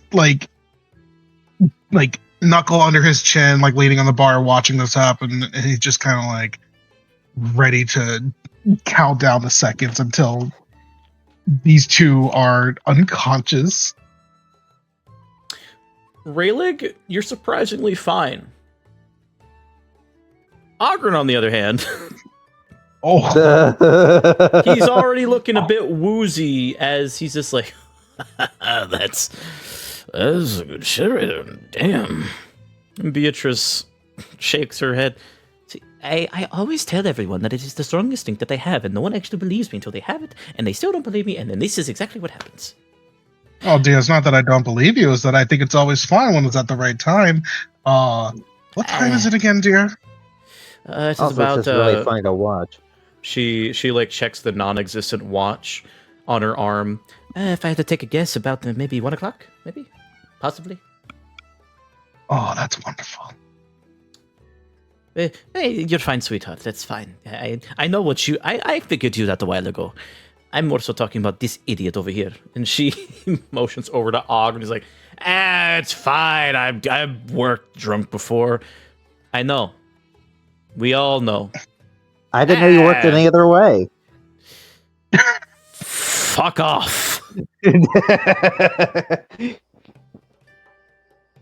You're pushing your luck, Leo. Just shrugs. All right, girls, that's enough. We're gonna at least sit here and eat our food and drink while we make our plans for later. That's all we're really doing. And Murkon... Go ahead, sorry. Murkon does get back to, scrying away on his own book. And you are slid back down the entire bar successfully, somehow. The large pitcher, right? Go ahead, what you were going to do. Yeah. And I think we'll take another small sip, and the tense, kind of troubled frown that was plastered on his face the whole way from the guild hall has relaxed a bit. And he'll look towards Akuji and say, "That vision that you saw, did you see what happened to the staff which the lich wielded?" You did not. I didn't see what happened to it. He could still have it. He could have dropped it. I don't know. Then that may be another reason to visit the house of Lady Lilith. If not for their knowledge about the previous mayor who the Zaranovas talked with. He takes another sip. Marqui does kind of like tap the pen to his chin. I do remember the first book, and remember faintly some things about it. What was it? I think it was.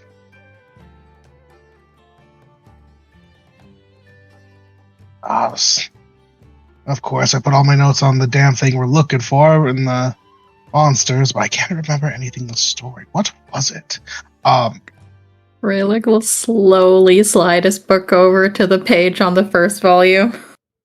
And you basically Marqui, see the recounting of everything that you saw in the vision from last time. Quite tidy, Perfect. despite his haggard appearance. I only wrote down the monster stuff. I didn't write down anything with the volume. Thorn, would you like to describe how Rayleigh wrote his notes?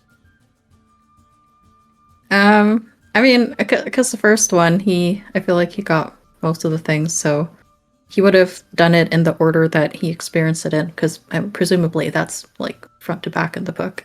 Mm-hmm. So he would have talked about the history of like how before Bright Willow Haven there was a demon coven. It was like a group of witches that existed there. And then how they seem to gain a cult following at the turn of the era of innovation. And it's like, like spark notes, just like really good spark notes where you hit on like the key points, and it's like, nothing extra, no floral stuff. It's just concise, easy to read, easy to reference. That's the kind of notes that he takes.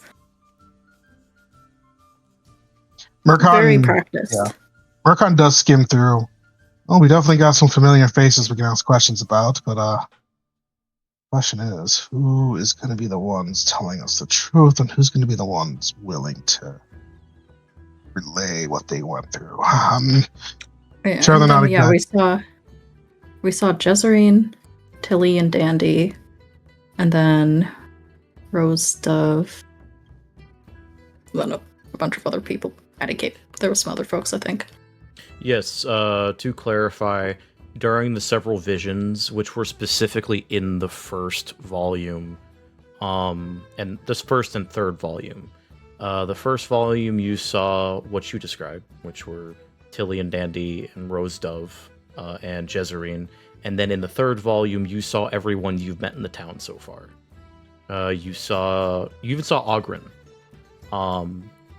and specifically in that final battle where there were a bunch of bodies and there were the last witch cut her throat, where you were in the perspective of Sebastian. You saw the Mayor Antoine Grift wearing armor. You saw Gruda looking more like a barbarian, wielding 2 axes. You saw Lalandros wielding a staff. You saw Rose Dove, and then several other adventurers that you would recognize are some familiar faces that you saw when you entered the Adventurers Guild, or the Adventurers League in the town. And a couple hunters.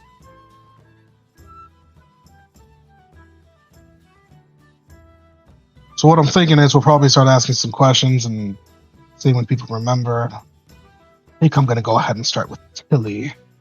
See what she can cough off about that final interaction, and maybe get a good retelling of that. And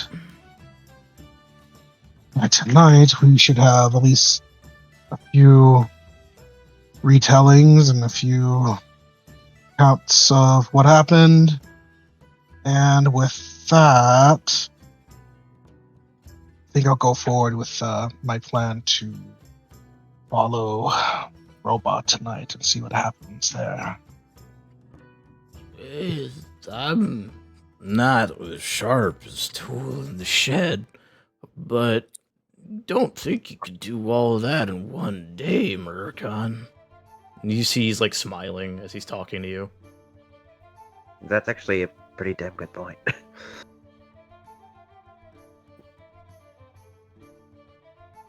And whoever we talk with, we should be careful because we don't know who's in league with this cabal. Even if they were once your paramour, they may very well have been in the clutches of this group for longer. Are you talking about the Demon Coven or the brigade that we're trying to find out? Ignoring the fact that this man's not even in the shed anymore. If we're not going to use all the time that we have now, I think we should best use it getting prepared for one move. So we can either go and ask questions today, or I can go about my plan for tonight. Either way, I am going out to follow the robot. He does speak a little quieter about this because he's trying to keep this more to the group. Are you sure just following a robot around will really be that easy? Well, with the right preparations. I will be going to the shop today before we wrap up. Rayleigh will be coming with so I can get that discount, of course. And I will be with you in spirit when you follow the robot. And he casts telepathy because it lasts the whole day. Alright, just make sure you save that spell for when I'm actually You immediately feel your minds connect again. Oh no! Oh! Rayleigh, I'm gonna hand on shoulder. The thing going through Murkon's head involves a specific person, and it is not kosher. You are filled with dirty memories of Yo! of Murkon's exploits the night before. Yo, hot dog! He was like sipping on his drink and he just starts coughing. The alcohol. Murkon slowly looks over to. He's like, what's the matter with you? He's just staring at Rayleigh. There is like, it is like the world became nothing to Murkon but Rayleigh. You unfortunately now know what Beatrice looks like in an intimate scale. Congratulations, Rayleigh. He takes a longer swig. And you spill the drink all over yourself. It is wet, it is viscous, it is literally like it's very weird, but you literally spilled liquid honey all over yourself essentially, so it's also very sticky, which does not help the thoughts in your fucking head. Oh, He's like Jesus fumbling Christ. to clean himself up, but like Murkon- he's like accidentally jostling the mug. Murkon- like keeps spilling more. Murkon calmly takes out a handkerchief and holds it to Rayleigh. Here you go, friend. Seems you made a bit of a mess here. That's not nearly He's gonna be gonna enough, my And friend. the telepathy and to be like, just and You for me before you go to follow that. Rayleigh, all you know Murkon is thinking about are the horrible, gruesome, and violent ways he's murdered several monsters before their endeavors. Oh my god. They are strangely enough, you know, they don't have Rayleigh's hair color. But Murkon is just outside of it grinning. Almost in like the same way you've seen like Ceridus's mask smiling. That is just Murkon's face now. As he's Oh my god. holding the claw. So Best a to clean Quincy. yourself up. would recognize, I guess also Leonin would recognize Rayleigh's expression as the one when Akuji was mentioning the Zarunovas, like, it's a similar one. It's not as bad as that, but it's like a similar, like, he's like shrinking in on himself kind of thing. Leo's just looking between the two, just like, what the fuck is going on? Akushi, yeah, she's just gonna kind of be confused as to what's going on. She'll kind of look between the two, but not know what to do. Ogren Alright, has what's no going idea what's on? going on and is laughing his ass off as you spilt the drink on you, Rayleigh. Multiple times. And he falls off the stool. In Oh, the mouth, please. oh. Murkon just sighs and goes back to just taking a big drink from his own glass. Leo's gonna try to help Ogren back up to his chair. He is dying, like on the floor, LMAO, laughing his ass off, Raffle Mal. Oh, God. Raffle mowing, Rafflecopter. Yeah, he is kind of turning in the fucking, like, it's like type of where he's clutching his chest as he's breathing. Is he taking HP damage from the laughing alone? It sounds like it. Oh Like my he is god. full on wheezing. Like his Don't face hurt is yourself, red.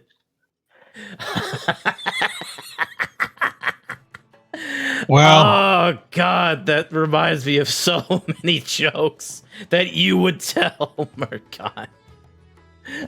oh. Well, while we're all figuring this out, is there anything you all want to do before I get my plan going? What do you need help with?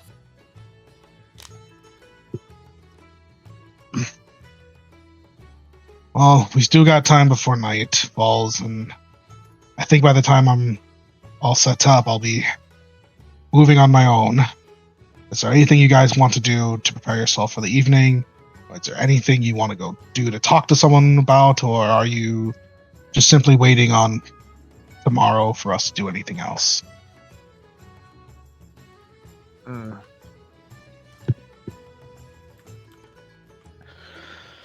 Suppose a little extra preparation wouldn't hurt before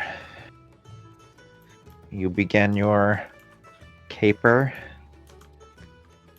Especially, there's not really much I can do to aid you. Oh, just treat it like another hunt. You know how we go about it. We don't stay too close, but we don't stay too far. We make sure we have what we need to support one of each other. And of course, if one person goes down, we do our timing for any signs before we go and look for each other. You can always bring Angel along if you need the extra nose. Angel pops his head up as he's mentioned. Gives a little pat on the noggin. Cat head pet.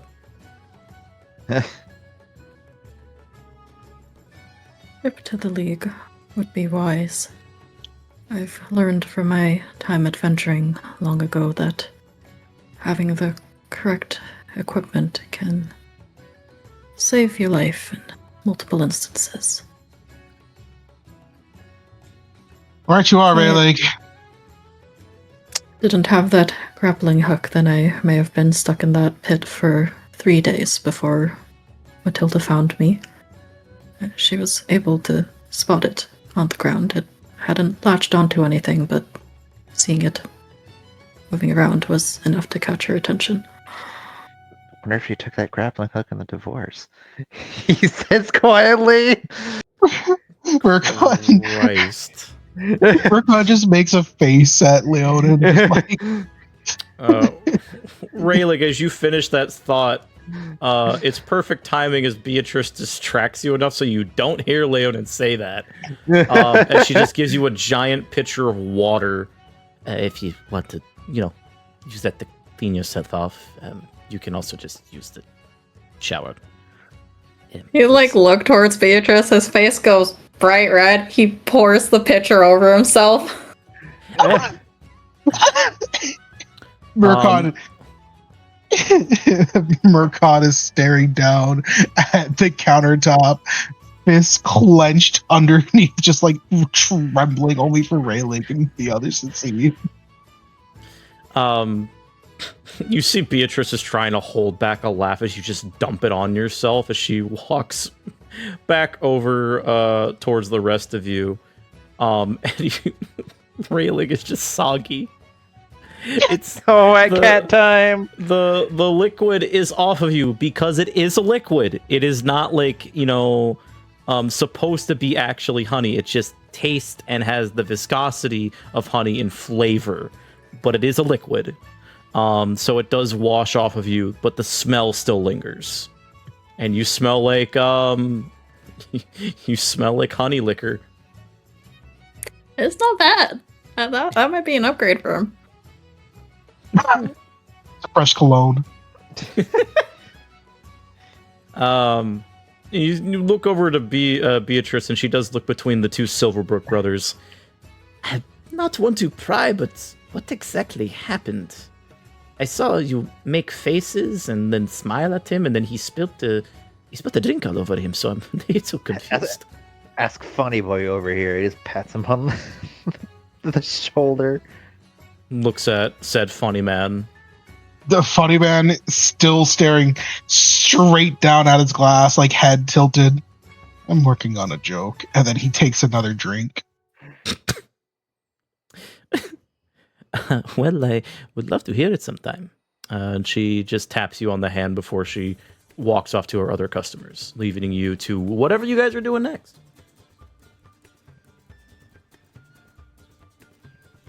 Well, I think it'd probably be a good time. Marqui will finally, after clearing his head a bit more, he will sit back and he goes, "All right, I think I'm ready to go shopping. Anybody else?" Mention of shopping, Rayleigh does perk up a little bit, remembering his discount.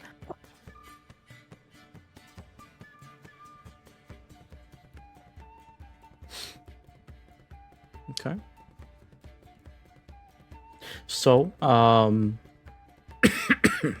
as a brief reminder, not saying you can't, but you did already go shopping recently, within the last couple days or so. So you already have upgraded gear and several potions to your availability, but you can certainly go back if you want to. I must also preface that actually, no, I think I did say that the discount applied to you all for helping shit out. So yeah, that would be correct. There are a couple things I would like Marqui to have for tonight, just because I did a little research. Pushes glasses up on my face. Okay. So there's probably a couple things I think I would like to pick up if they're available. Sure. So we don't have to RP that up because that's going to take a lot of time, and I don't want to waste time. So what exactly is everybody interested in buying, if I may ask? I have 3 things in mind. Okay, and I will let you know if you can take them. First thing is to buy another blinding orb. Okay, so some other blinding. I'm sorry. I got flashbanged in looking at the compendium browser and equipment. 44 Magnum revolver was the first thing that popped up, and I'm like, what? Oh, you can get the gat. Let's go. I'm like, hello. Tell me I can get no peace. They have ammunition as well. Oh my god, hey, it's you guys, 30-30 Winchester. Oh, let's go. Let's go. Anyway, sorry. I'm just like, what the fuck?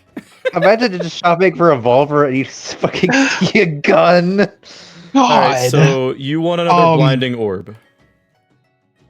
Yeah, actually, before I do that, I did want to peek back at the armor. That was the one thing I was trying to get an upgrade on. I am interested in selling my improved leather armor and hoping to use to cut back on the price for that for the Rose Wild armor. Rose Wild, okay. When you spend a hope, you get more stress. Okay, so what'll do is that he will, with the discount applied, he will just do a simple trade. Cool. Let me double check. Trade. You got improved leather armor. This is enchanted. Yeah, so Yes. trade and one handful. One handful. Yes. That will split one of my bags in half, I believe. Yep, you can Bag is certainly 10 do of that. each, so- That'll give you 50, which will be 5 handfuls. Yes. So I'll just do that. So I'll do that, give that, leather armor gun, and rose wild armor. Sweet. All right. So that was my first one. Then I will go back to buying that blinding orb. Okay. You'll get another blinding orb, which I will say you have 2 now, because you didn't actually use the blinding orb in your vision. So That actually makes a difference. In that case, never mind on the blinding orb. okay. That actually changes to 4 things I can look into then. One is a jumping route. Would like to buy one of those.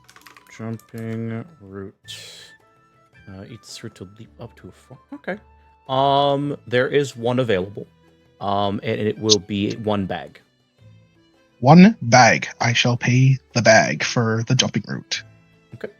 You will get a And yes, and finally, if they have it, I would like to use Ogre Musk and buy one of those. Ogre Musk. This was for anyone from tracking you by mundane. Okay. That'll be 1.5 bags.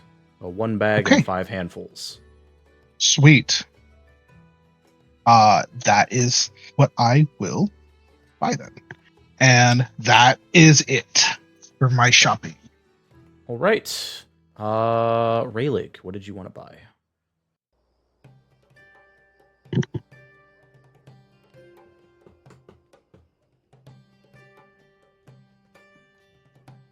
Oh, I just realized you said BRB. Sorry, it just got back. There wasn't anything that I was interested in buying. It was more, he was just going to accompany because Right. said, Gotcha. yeah, you can be there for the discount. Leo, is there anything you want to buy?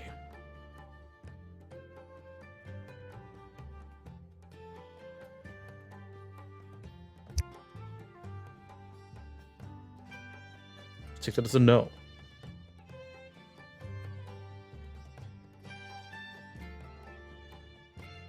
Awesome. All right. Vixen, are you back yet?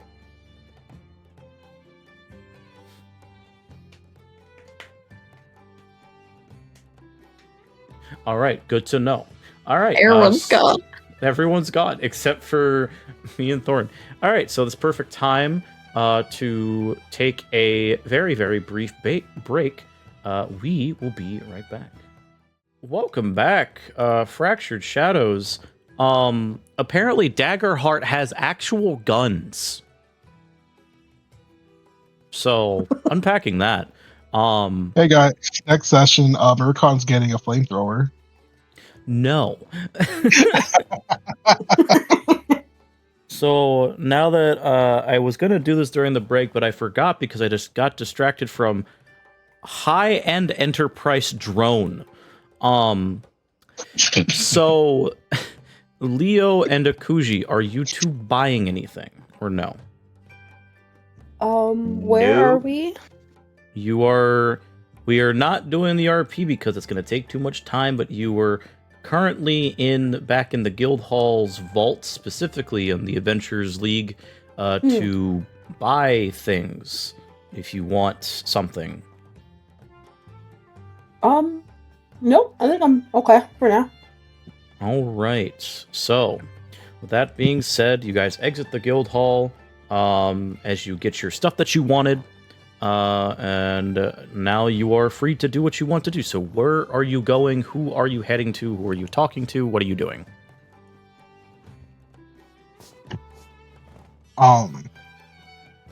Well, Marqui would like to see about speaking with other people before the night passes.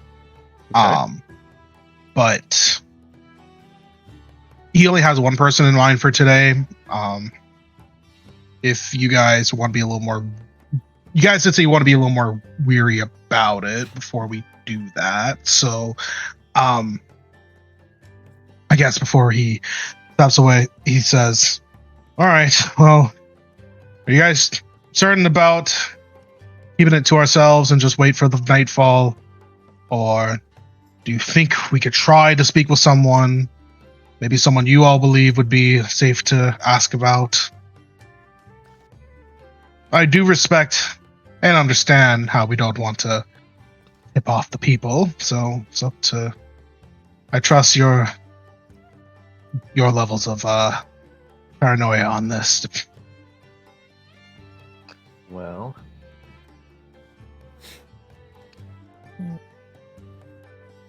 I would It's like hard to to tell. note. Sorry, I was just going to quickly say, I'd like to note that Ogren is not with you for very good reason. he had to go to bed. Tucks He him in, is kisses his drunk head. at the bar.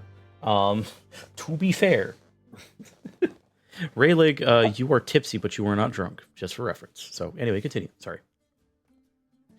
Tucks him in, kisses his head. It's hard to say who will take kindly to questions about this and who won't.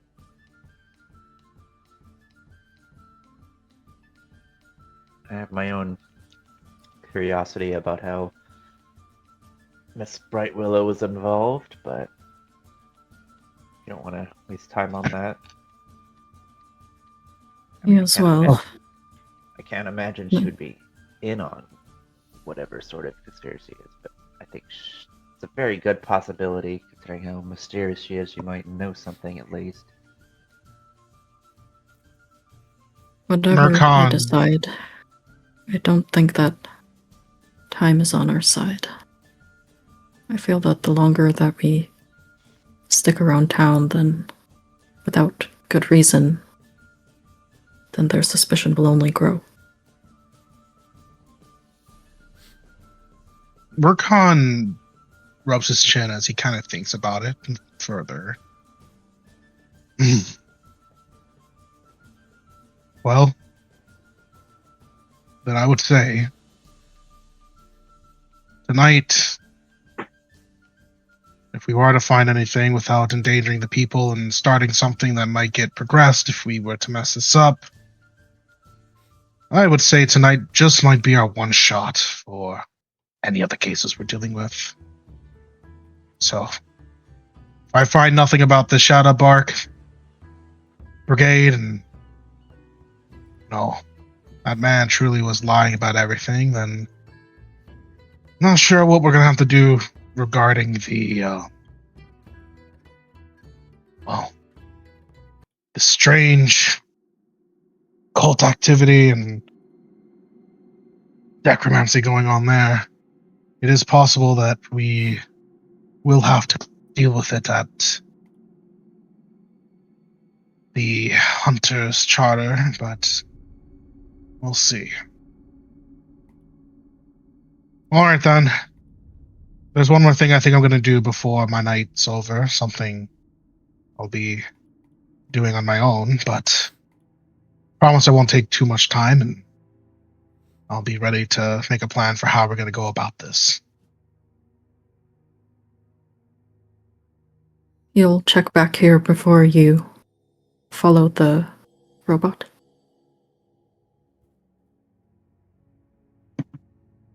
Marqui nods. I'll write you a note on my course of action.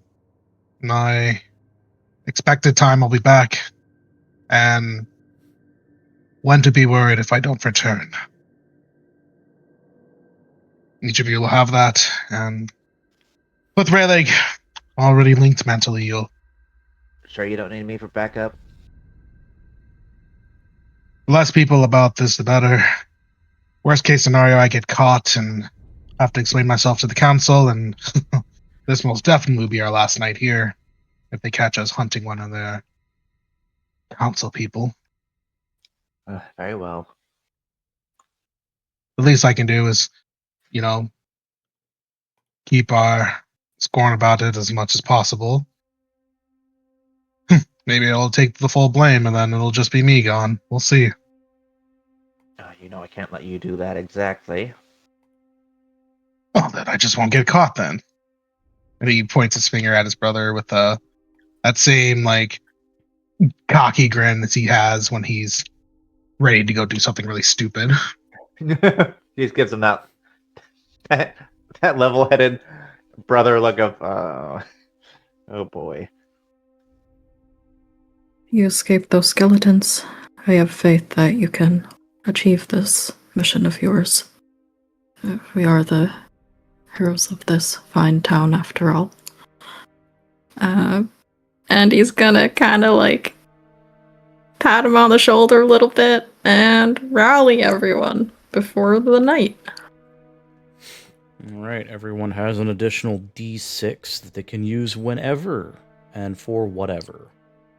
Excellent. And he will turn towards Lanon and say, if you are looking for something to do this evening, I don't think that Lady Lilith is involved with whatever's going on in the town. She and her family has a good heart from what I've seen. That's what I want to believe as well. Not that I'm the best judge of character historically, but they feel different from what I've encountered in the past, for what it's worth. Oh, I'll take that as a ringing endorsement then. Marqui clears his throat. All right, I'm gonna go get my preparations done. There is someone I need to go see before I go, but I'll bring you all the notes of what's going to happen, and we'll go from there. Let's all relax in the meantime, get ourselves prepared, and let's make sure luck is on our side tonight.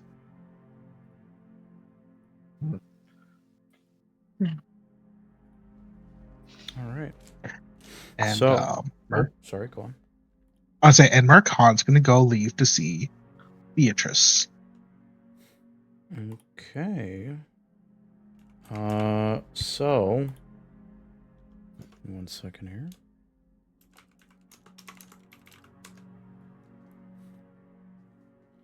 So, with you going to go alone to see Beatrice as the sun starts setting over Bright Willow Haven, I'm assuming you're going back to the tavern to find her, yes? Yes. All right.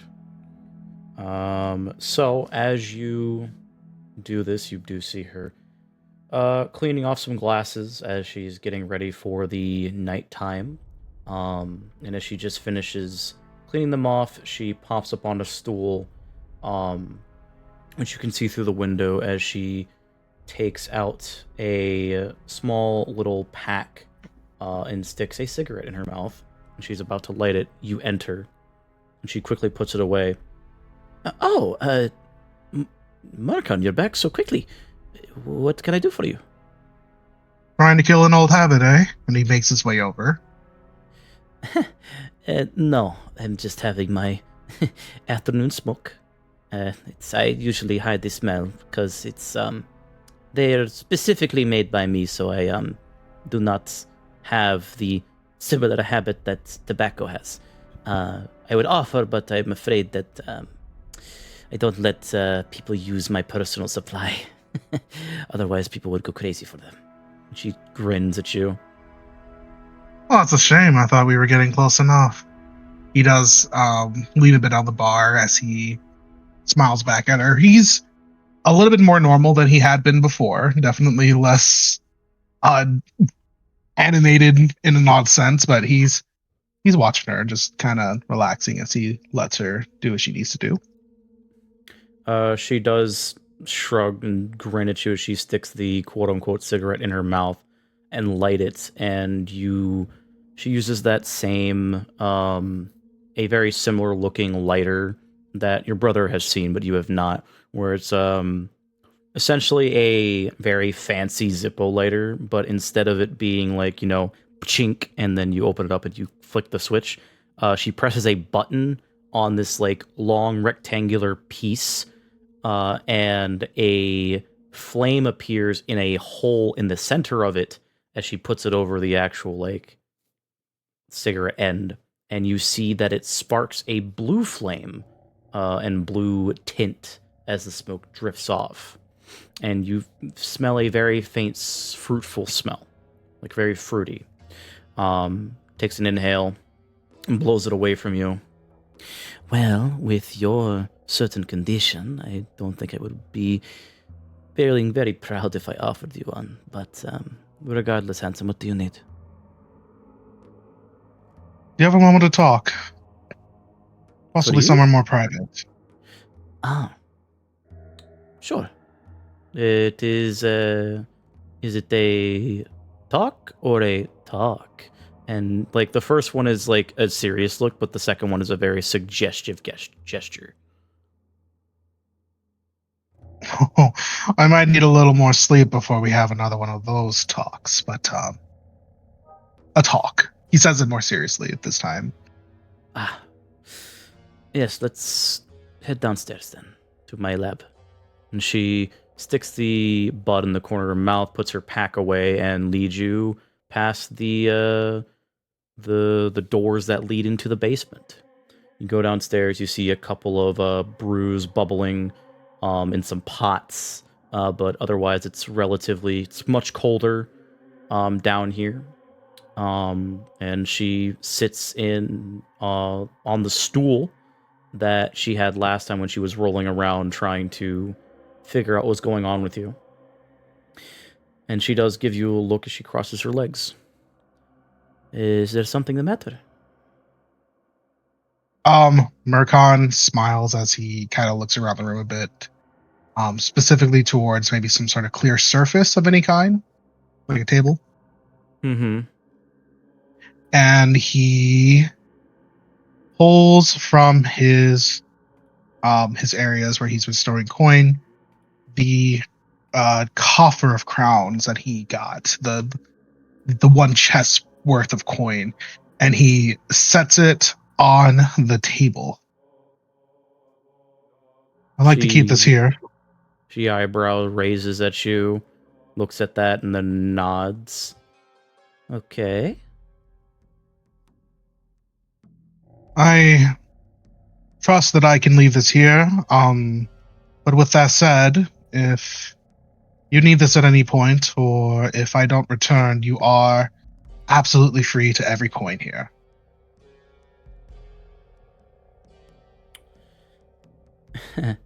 Why would you not return? Is there something going on that I need to know about? Murkon's smile doesn't carry the same light as it used to, as he sets the coin down and he takes a seat. I'm going to be doing some work soon, and I'm not sure how it's going to go. But in my conscience, I would not feel good to not leave something behind of worth to you in case things don't go the way they do. And if that is the case, then I would be more comfortable having you in better care than I could otherwise.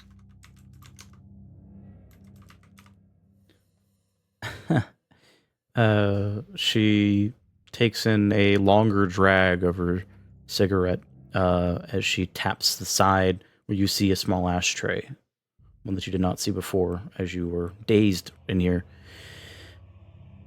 Right. You trust me that much to give me your coin if something were to happen to you, wouldn't you want to give this to one of your party members, your people that you work with, perhaps your brother even?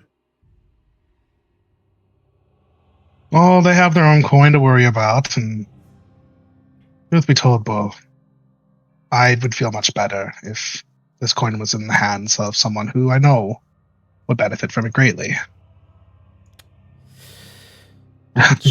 Look at me. Do I look like someone you could trust with that much coinage at once? No, but it is also not my money. Regardless, I have to say, I appreciate you giving me this responsibility, and if your demise does happen, which would be greatly unfortunate, gift. But I assure you I will be watching over it very astutely to make sure that it does not fall into the wrong hands. And as a matter of fact, it will remain down here, because I am the only one that is allowed to access this place here. No one else has the key. They would have to pry it from my coded hands to do that. So, all the more reason to trust you then. Mercon looks down to the tincture he has on his straps, and he kind of clears his throat. If anything, if you are to use any of it, consider a payment for this and the recipe you've set for me on how to deal with this. I do have a question that I must ask about this tincture. yes.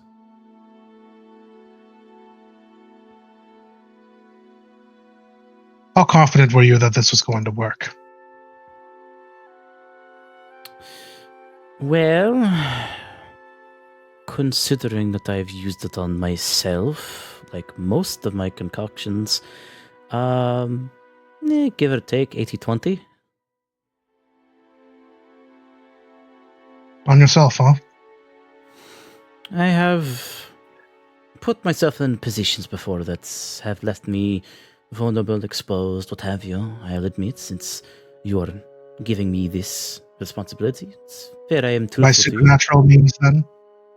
Say that again. Oh, anything supernatural. And his smile doesn't sit as he watches her closely as he asks this question. She shakes her head. No. Nothing like that. Not like other people in this town have faced, I assure you. If it's not apparent by now, sweetheart, I like to live in the fast lane in a slow town. It keeps the business flowing and it keeps things interesting. You know much about this town's history, then? Relatively. I only moved in about 5 years ago, so it I originally, and she'll put a finger up, had plans with the old man to build in a place like this. But it was not finalized due to elections and whatnot. Then I met with Antoine 10 years ago, because he became mayor at the start of the era of innovation, which was interesting. But I wanted to have a place of business before I officially moved in. And they had started production of the Tinkerer, roughly.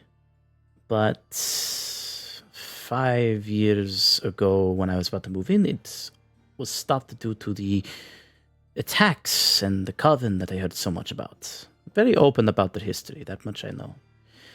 But it was finished, and it has been here for, well, the last 5 years. It's essentially become my home. The smile comes back more. So he hears more of her genuine retelling. What was the mayor's name?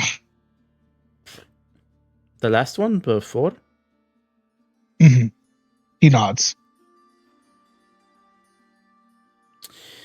It's been a long time. I believe I actually wrote his name down. Give me a moment. And she sticks the cigarette in the corner of her mouth as she slides over to grab what you see is a journal. She flips a couple pages, and she puts it here. Ah, yes. Raphael Duvaude. And I will write that down.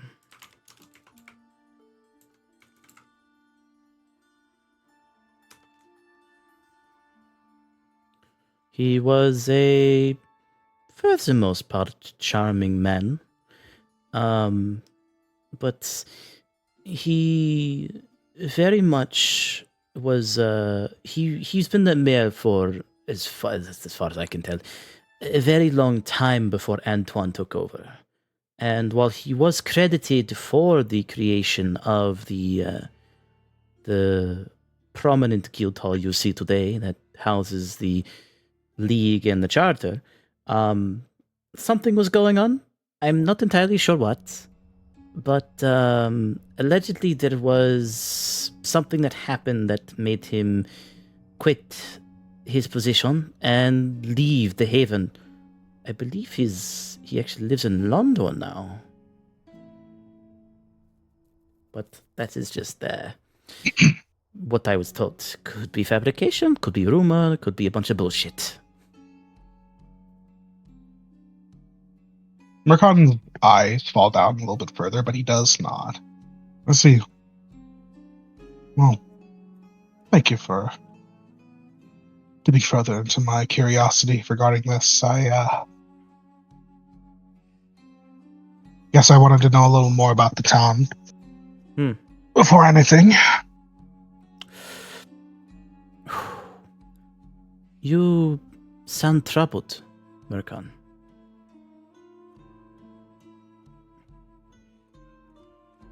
Do I? And he starts to stand up a little from his seat. Well, I suppose work has been on my mind a lot, so never stops for me. What specifically, if I'm allowed to know?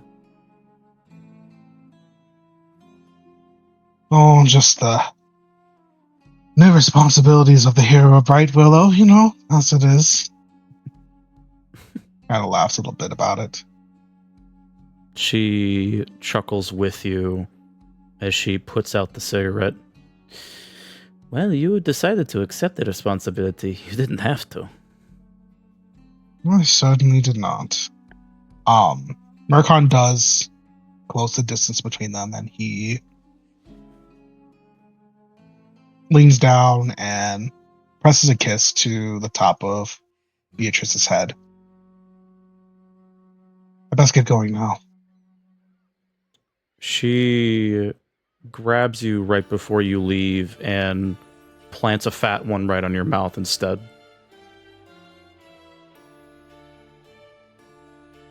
He does return the kiss before he breaks it, smiling warmly. Have a good night, Beatrice. I'll take a wow. I will once I know that you are not dead, Marcon. Good luck with whatever you're doing, handsome.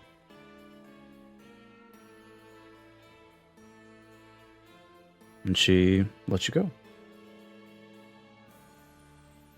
Marcon, still smiling, takes a bow and he takes his leave. He's walking a bit stiffer, more mechanically, almost like he's not really ready to go, but he does make his way out of the door. Okay. So you exit. You leave the Tipsy Tinker. And are you making your way back to your party?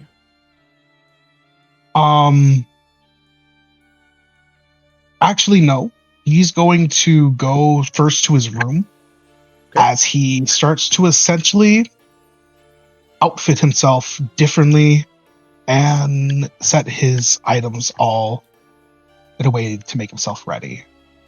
Specifically waiting for the night as he, looks for a dark cloth to cover his face, except his eyes, and he takes a rag to huck his silver hair back height so that it's not in the way or visible at all.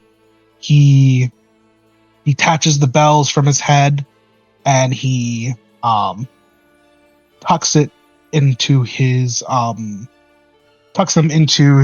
pockets with some cloth to muffle them, but also to put the crowns of the hats into like his collar to pull them back. Okay. So in this case, we will consider this a short rest. I believe you failed your thing this morning, Marqui, so you do not get your health back, because it's still at 1. Yes. So in this regard, how is everyone else preparing if you are going on this thing to follow Julius at night?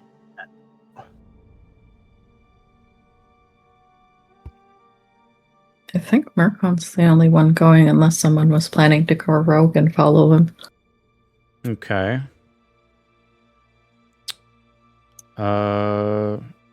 Is this the case for Akuji and Leonin as well? Leonin was considering paying Lilith like a visit or something. Okay. Very well. So we can cover that next. Akuji, what are you doing?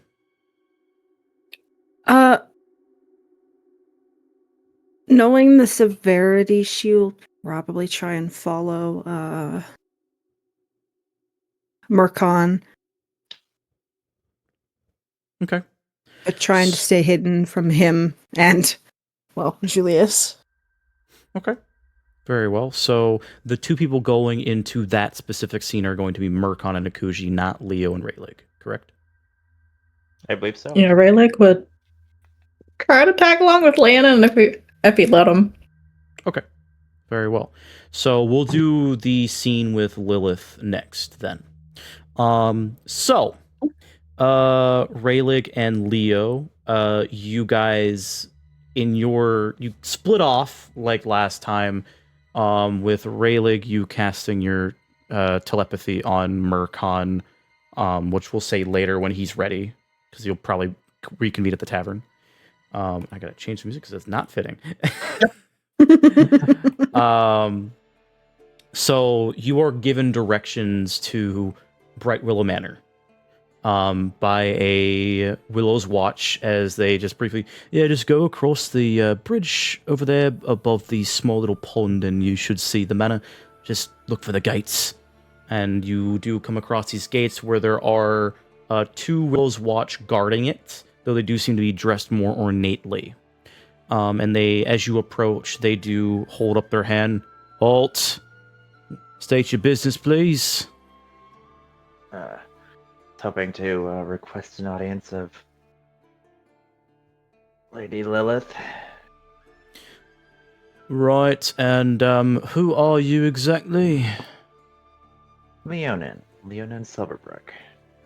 And Rayleigh Keith. We spoke with Lady Lilith at the tavern, and it seemed she was interested in talking further. Right. Let me just let me check with the other watchman. And you see him hold something up to his wrist. Or, sorry, you see him hold his wrist up to his mouth as he mutters into it. And then he holds his helmet. And he talks into it again. Just give me a moment, I have to confirm. And like a moment passes, like a minute, 2 minutes. And then he gets you start to see off in the distance a purple figure in well-dressed attire approaching the gate. And then you see the Willow's watch hear something in his helmet, and then briefly talk in his wrist again before the gate then opens and Lilith approaches you with a smile on her face. Ah, it's good to see you again, Leonin. Likewise. Rayleigh. I forgot if I gave her a French accent or an English accent. I'm sorry. I don't think it was French. At least I don't remember it being French. Okay, I'll just go back to English then. And she does like give a brief glare to the Willow's watch, who just kind of stands in place. Sorry. It's fine. Don't worry about it. Come. This gets you out of sight. What can I do you for? What, I see that you found my way to your estate. You obviously haven't come here for a cup of coffee, tea, or, well, in this case, some personal attention from me, considering your company. And she smiles at Rayleigh awkwardly. Yeah, it's more not entirely not pleasure, but bit more, I suppose, of a serious nature.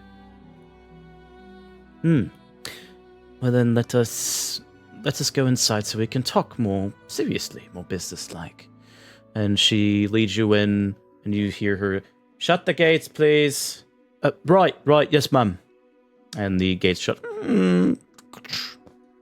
They close behind you, and you are led into a manor that is relatively smaller than what you expect a manor to be. It's more modest, but it's still a manor. There are 2 floors. One you can see windows on the top floor and the bottom floor, and a large set of double doors that are outstretched to have a small rotunda where you would assume that carriages could pull up to visit, along with a large set of double doors in front. Double doors open with 2 guards opening them for her. And these guards don't look like Willow's Watch. They have a similar symbol to the Willow's Watch with like a tree symbol, but it's circular, and the tree is within it, and their attire is more of a dark, velvety satin lavender, rather than the Willow's Watch blue that you see from the Watchman. And you were led through a very beautiful house, where you see it's very ornately decorated. You actually see a modern-looking clock that Rayleigh reminds you kind of the similar insides of the Manor de Zaranova, but it's much more smaller and much more calming, as the walls are white instead of a chic greenish black. And she leads you into a study from the looks of it, as it's much more darker red walls, a small fireplace that is unlit with a couple of chairs in front of it, and a desk behind with several bookshelves flanking either side of the wall, with a bust of a deer hanging over the fireplace, along with what seems to be a vase and a small family portrait on the opposite side of the desk. She sits down at the desk and offering you the 2 chairs that are in front of it. So, what can I do you for? What matters of import do you need to discuss? All right, this is gonna be a long one. You would basically sit down and kind of explain what they've been going through, a slightly abridged version of what they've been looking into, and what exactly they saw. So, because you say a bridge version, I'm going to need you to say that in character. What exactly does Leo say? Gotcha. Basically, I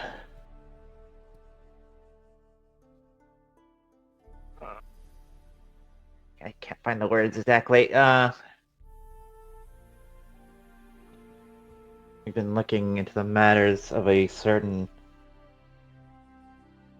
necromancer that was involved with this town's past. Hmm. Considering your family is more or less the town itself, we may have come across some info in our research that your family was related to the incident. We were just hoping to pick your mind to see if maybe you had any knowledge of this, or... Are you referring to the story of the lich that resides within the crystal? Yeah, that's the one. Right. Well, the rumors surrounding that, I'm honestly not surprised that you picked up on it as quickly as you did, considering who in the many hells you are. Yes, that is where the lich is trapped. And that was dealt with from one of my greater ancestors, so to speak. Are you familiar with the town's history, either of you? Just what we've looked into at the local archive. Certainly not to the level that you know of. Right. Well, as you may be pretty blatantly aware, there's a reason why Bright Willow Haven is named after me. My family was originally one of the last remnants that founded Bright Willow, along with the set of renegade dwarven resistances that was around during the Age of Strife. Rasdanya was not in a good state when that was going on, and I can assure you that, well, it was a better place than most during that time. That's why it was called Bright Willow Haven, after all. Raylig, roll a knowledge check. 8. Does the thing apply? Yes, it does, because this is about a timeline. Raylig, you were born during the Era of Strife. As a matter of fact, you lived through the Era of Strife.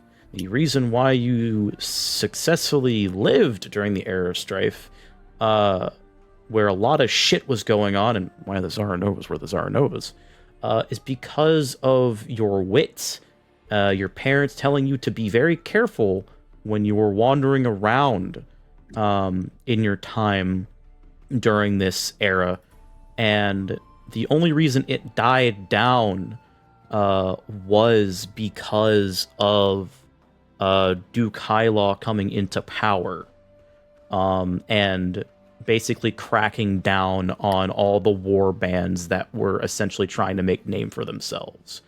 And with his help, he basically brought an era of peace for... It's hard to tell, but eventually that era of peace that lasted for about a couple decades then led to the era of innovation. So Bright Willow Haven has seen its fair share of shit, and you specifically know the Era of Strife pretty well.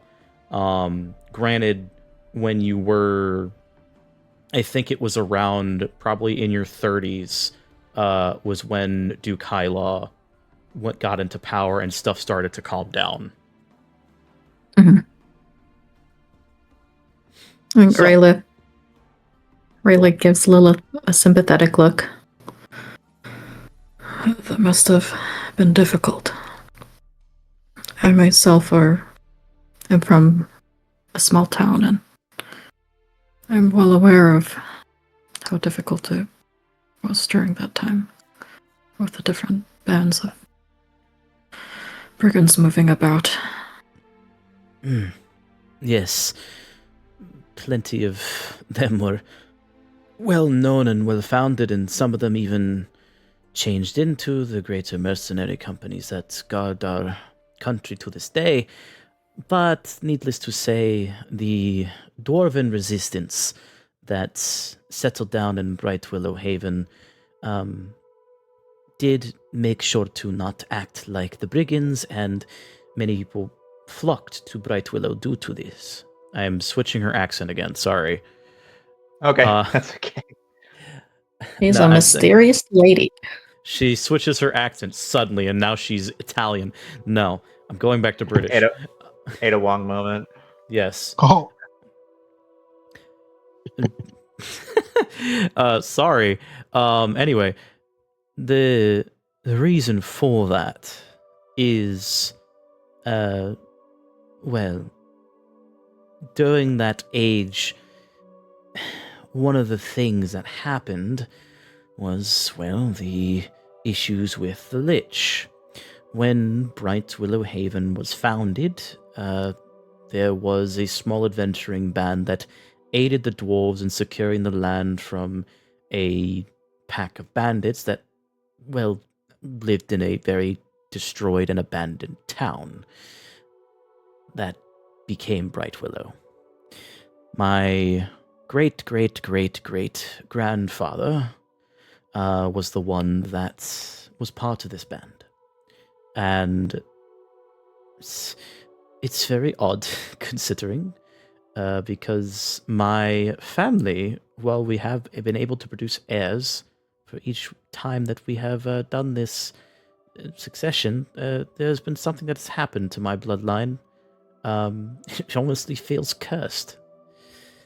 Because when my grandfather defeated this lich, and it was entombed in the crystal, he died about a couple of years afterwards, shortly after he gave, his wife gave birth to the heir of the Bright Willow family. And because of his succession with the lich, they rightfully named the town after him, and we have been sort of in power ever since. Little bit rudimentary, sorry, it just came up in thought. What exactly are you looking for in terms of this lich? Just history, or?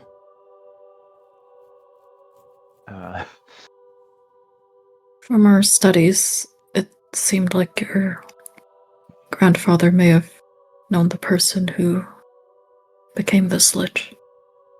Did he speak of his travels or adventures during his time? He did not speak of them, but he did write them down. And it is a duty of the Bright Willow family to understand and know his memoirs, both of adventuring and, well, the fate that might happen to us if a heir is born. But we aren't, this is why I brought this up to begin with, is we aren't sure what happened, but we know that this lich, who, unfortunately, he did not give a name, but he did say that they were very close. And he mentioned in the book that they were like brothers.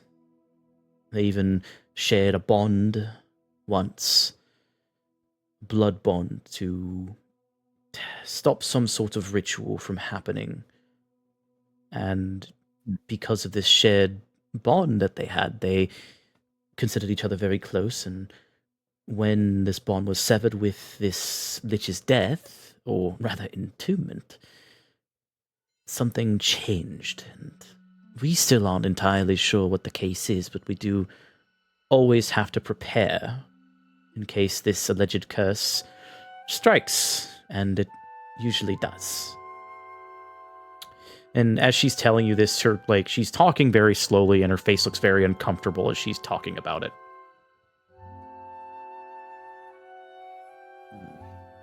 Sorry, we had to bring that up. It's fine, considering you are investigating two things at once, one of them having to deal with remnants of demonic cults, and the other being... What exactly were you looking into again? Was it something about Julius? Something like that. I don't go spreading this around, but Oh, sweetheart, your secrets are safe with me. Go on. very well. One of the people where you invest, or rather, you technically beat the crap out of him, but still, when he interrogated him, he brought up the fact that Julius might be, I don't know, more than he seems. It's difficult to tell at the moment. We're still looking into it. Hmm. Said that Julius might be controlled by someone else.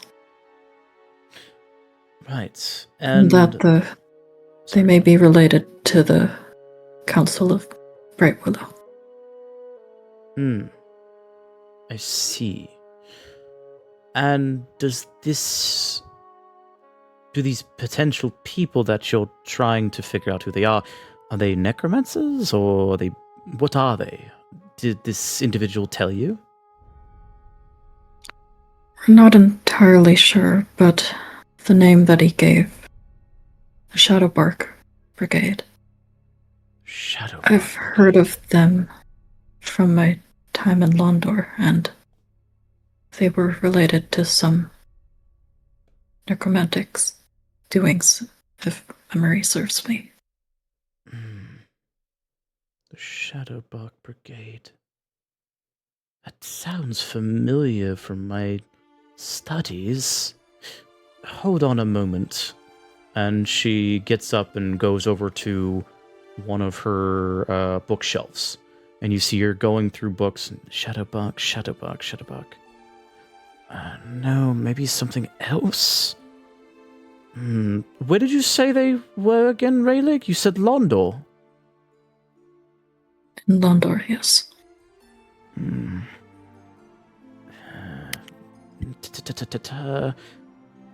Yes, this might help. She takes out a book, and she puts it down in front of you, and it reads History of Londor, and it's like a subtitle of just like exploits and great tall tale tellings, essentially. This is a sort of guide to Londor for people who are tourists, and it tells of tales that happened in Londor and talks about things like events that were bad and were stopped, like a kind of like a book for children. But in this case, it's supposed to buff up the city a bit more to make it seem more interesting and maybe a bit of intrigue. I don't remember if the Shadowbark Brigade is in here, but I do recall that the Quicksilvers are in here. And when you say Londor necromancy, it reminded me of the tale that you'll find on page 226. And she flips over the book, flips it over in page 226. And you read, it's like very briefly, it looks like a bit of like a guide, but there's also a couple drawn pictures in there. And this one has a portrait of like one of those D&D portraits where it shows off essentially the Quicksilvers, where you see a younger version of Antoine and Gruda, as well as Lilandros and Sebastian. And you see them drawn like mid-battle, like they're about to jump into battle. And the title reads, The Quicksilvers versus the Necromancers of Londor. A tale of valiant defeats and dark doings. And as she flips through a couple of pages, you do see, like, generally just like a couple different it's very like a short, exaggerated story, right? Like, you've seen these before. They're very popular in Londor, but they're usually in smaller books. This seems to be an anthology.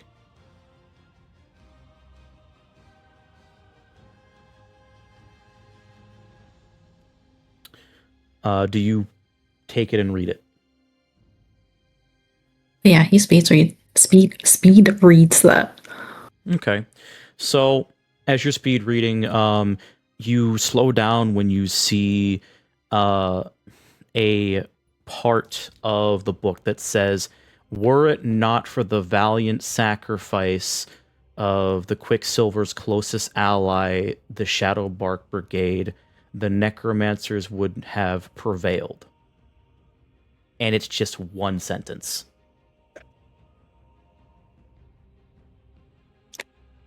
I think he's like, speed reading, flipping the pages. Then he comes across a sentence and he just stops and he puts his finger on it. You're correct, milady. There is mention of the Shadowbark Brigade here. What does it say? It says they were allies of the Quicksilvers and that they sacrificed themselves for their purpose. Interesting.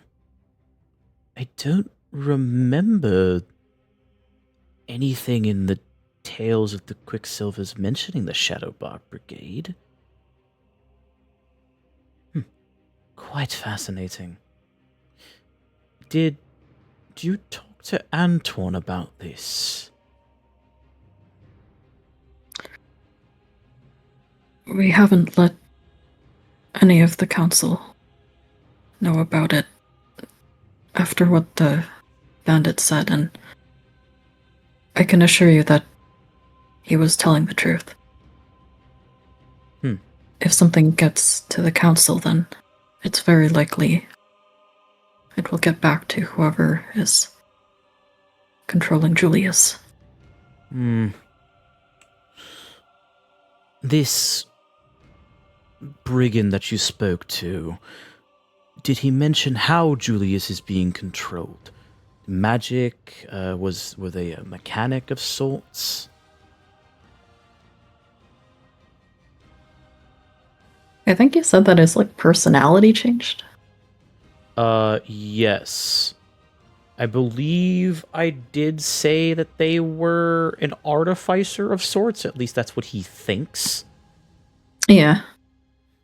But Julius's personality did change when they were speaking to the contact. So you are both on both things. Gotcha. Now I can change the music again. Not that one.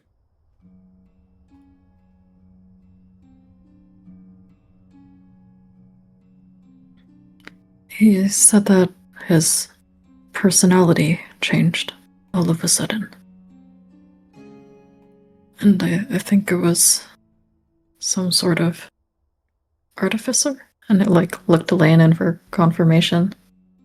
Yeah, that was the gist of what he said. I see. So you're dealing with someone that can reprogram Julius, or at the very notion, put something else in his head. I'm not very specialized in that kind of thing, so I wouldn't know exactly what you could do to an automa, but judging by the fact that they can change bits in his personality, I would imagine quite a lot. Yeah. I agree. If you can change what a person believes in, then I'd be willing to do just about anything. Right. Well, I can definitely understand why you came to me instead of the council. Even I keep some things from the council that's considered more private. And those matters, I can assure you, well, they will not be shared ever. You are the first people outside of Bright Willow that know about these potential... Hello? You are the first people outside of Bright Willow that are not my closest confidants that know about this curse of infecting my bloodline. At least that's what we think still. Please don't go spreading that around, I beg you. Yeah, wouldn't dream of it. See, Of course. See? Now we both have something that we can blackmail each other for. And she smiles at both you two. Yeah, that's all I needed. More blackmail material out in the world. Oh, trust me, you have... Your entire family is blackmail material, darling. Indeed, it is. Regardless. You said you think that your family's curse is related to whatever blood bond your ancestor shared with the person who became the Lich. Yes. We believed for... I think it's almost been a century now. We believed for the entire century that's been happening that it is related to the incident. Considering all that, we aren't entirely sure, but it has been very odd coincidences that whenever the new heir of the dynasty, so to speak, arrives, that the father particularly dies soon after. You already know that my father is not in the picture. Right. Unfortunately for, well, the bloodline, I am the heir. I am not a son. Oddly enough, the first girl heir that's been around, so that's different. Maybe something else will happen instead. She gives a very awkward smile. Even Leonin seems a little uncomfortable with this kind of talk. It's just like, yeah. Regardless, we assume that because of this sudden change in, well, gender, that I have broken the curse and allow me to do whatever I want, which I still hold some responsibility. I'm not like the rest of the Londorians. Right. Mostly. She eyes you, Leo. It's just like,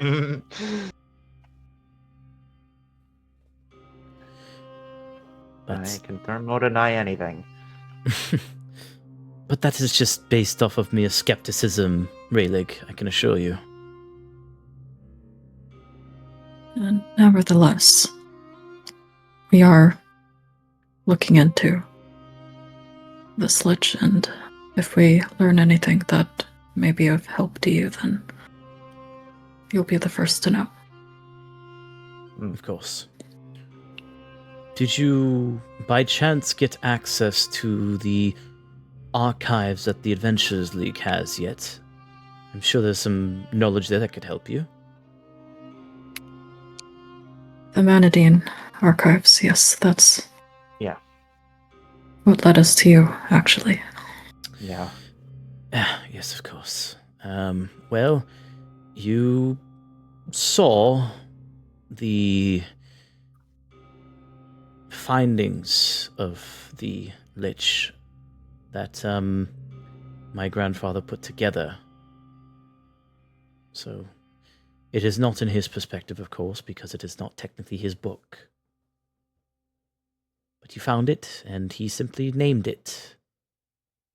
Otherwise, that is the Lich's book, which is why it is under the protection of the Manadine archives. Makes a lot of sense why you're here now. And she just awkwardly scratches the back of your head. Her head, not your head. Oh, thanks. No.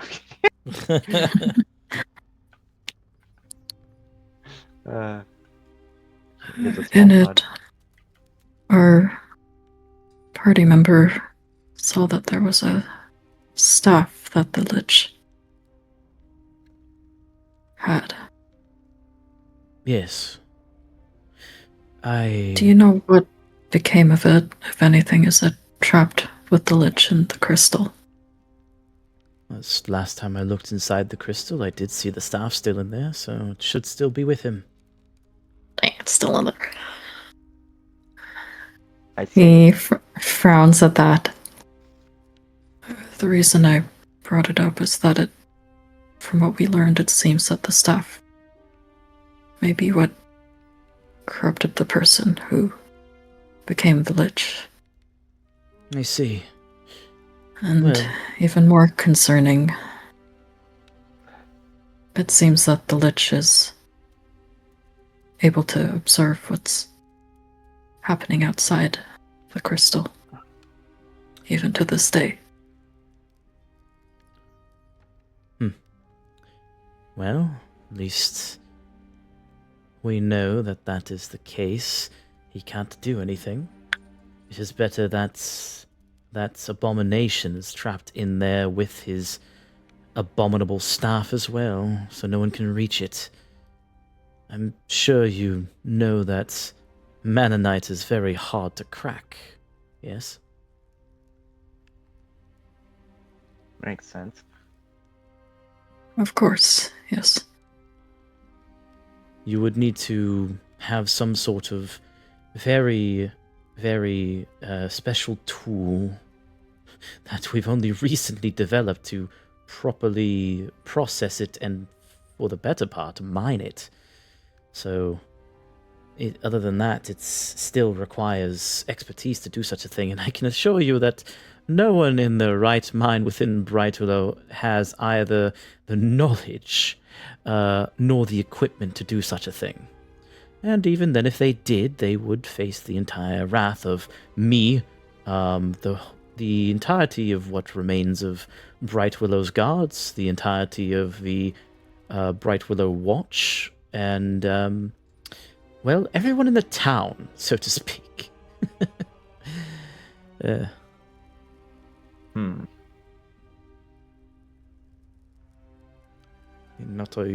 Not only are you necessarily accidentally freeing a lich, but you're also defacing a monument, so...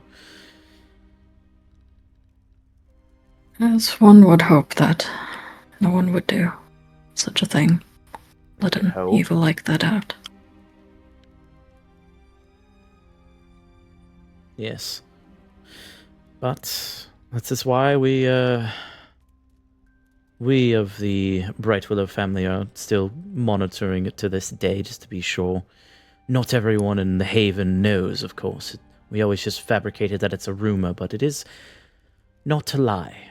It is fabricated a bit of truth in that.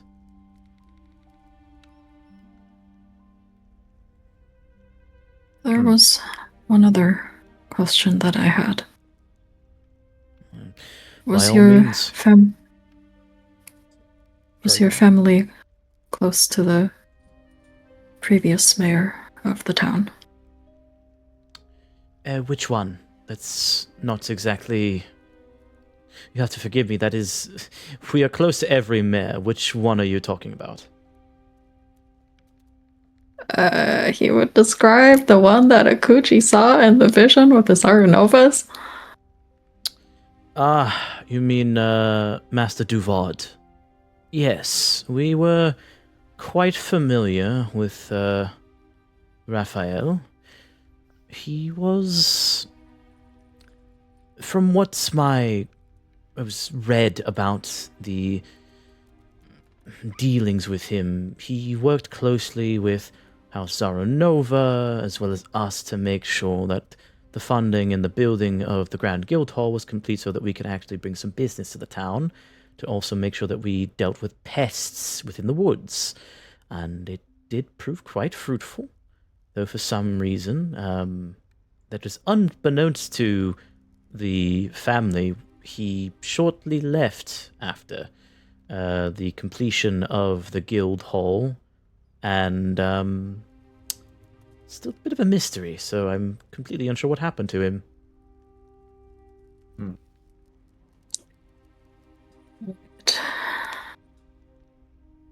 The reason I was asking is because he worked so closely with that house.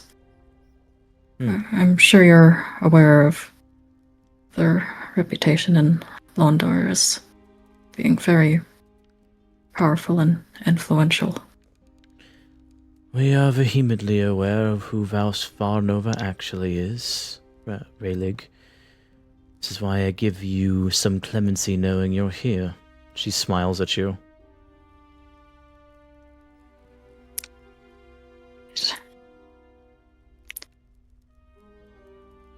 Then you understand why I'm interested in learning about it, if it's potentially connected to the necromancy we're seeing. Indeed. Related to the other threats. Indeed I am.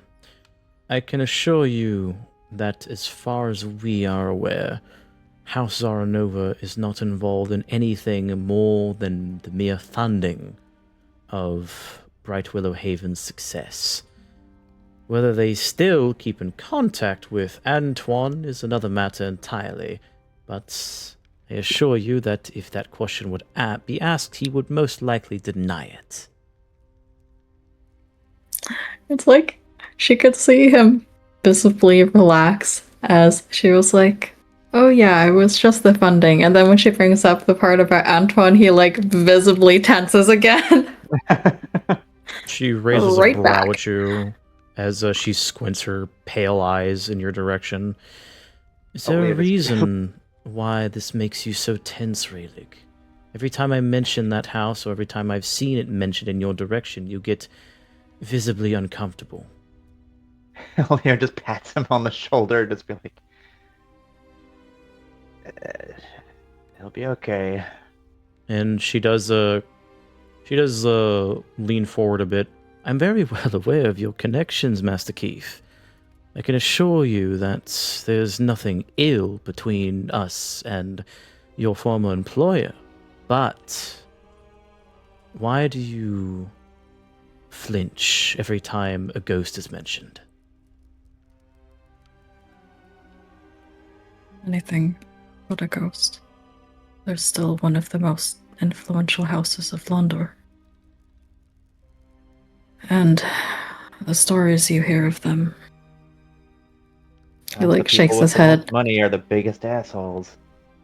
No, They- present company obviously excluded. She waves a dismissive hand. They don't do them justice.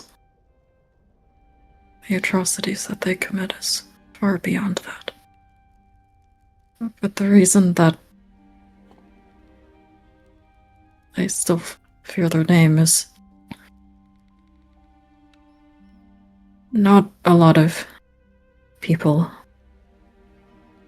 leave their household while still standing vertically. If you catch what I'm saying. The Bright Willow family, while it is small and not as influential, have our knowledge in check, as it is a more powerful tool than money can ever buy. I can assure you that you are definitely a very rare case, Rayleigh. The fact that you are still standing on your own two hooves, after all, says as much. But I can assure you that while the dreadful tales and rumors are true as far as I can spit, there is no influence from them here. That's a relief then. I fear that the only reason they kept me alive is because they thought that I would drink myself to death before too long, and they weren't wrong. I got very close. It wasn't until I ended up with this group that I have started to take up hobbies other than the glass. I like kind of glance at Leonin.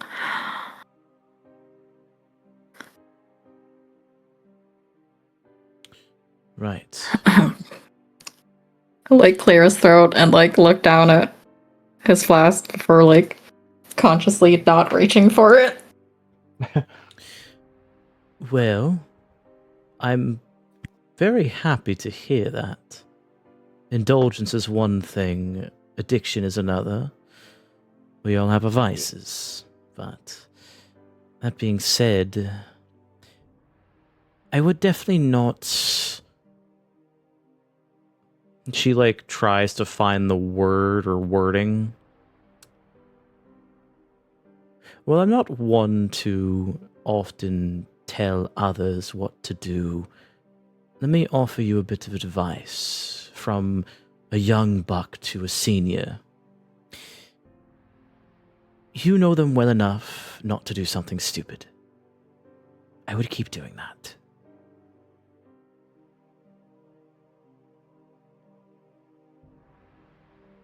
He gives a quick nod. That makes two of us. Good. Now then, is there anything else I can assist you with? I'll look to Leonin. She'll look at you. I can't possibly ask any more from you. You've given us quite enough already. Oh, I'm pretty sure there's many things you can ask from me, darling. Not exactly in you tilt his head towards towards Rayleigh and not no company presence, mind you. Well, I wasn't going that direction, but I wouldn't mind an audience sometimes. He's just like, I whoa. can. Maybe I should go check on Marcon. It's fine, Just gonna- Rayleigh. Just a little bit of banter. Nothing actually going to happen yet. She was joking, I think. Mostly. He's just like, whoa. He's like suddenly like tugs at the collar of his shirt, just like, ooh. She just grins at you. Anyway, we'll have to visit again sometime. For now, we should return to who else is left, I suppose. Yes, and make sure you catch your tongue on the way out, will you? He's just like, will do. She leans back in the chair. Do visit any time, Master Silverbrook. You as well, of course, Master Keith, if you need something. Of course, we did. He just gives a wave and then walks off. As they're walking out, Rayleigh kind of like puts his hand on Leonin's shoulder and he's like, "It's all right to get tongue-tied in the presence of one that you are attracted to. I was once like he that just- when I first saw my wife Matilda." Okay, I'm gonna stop you there.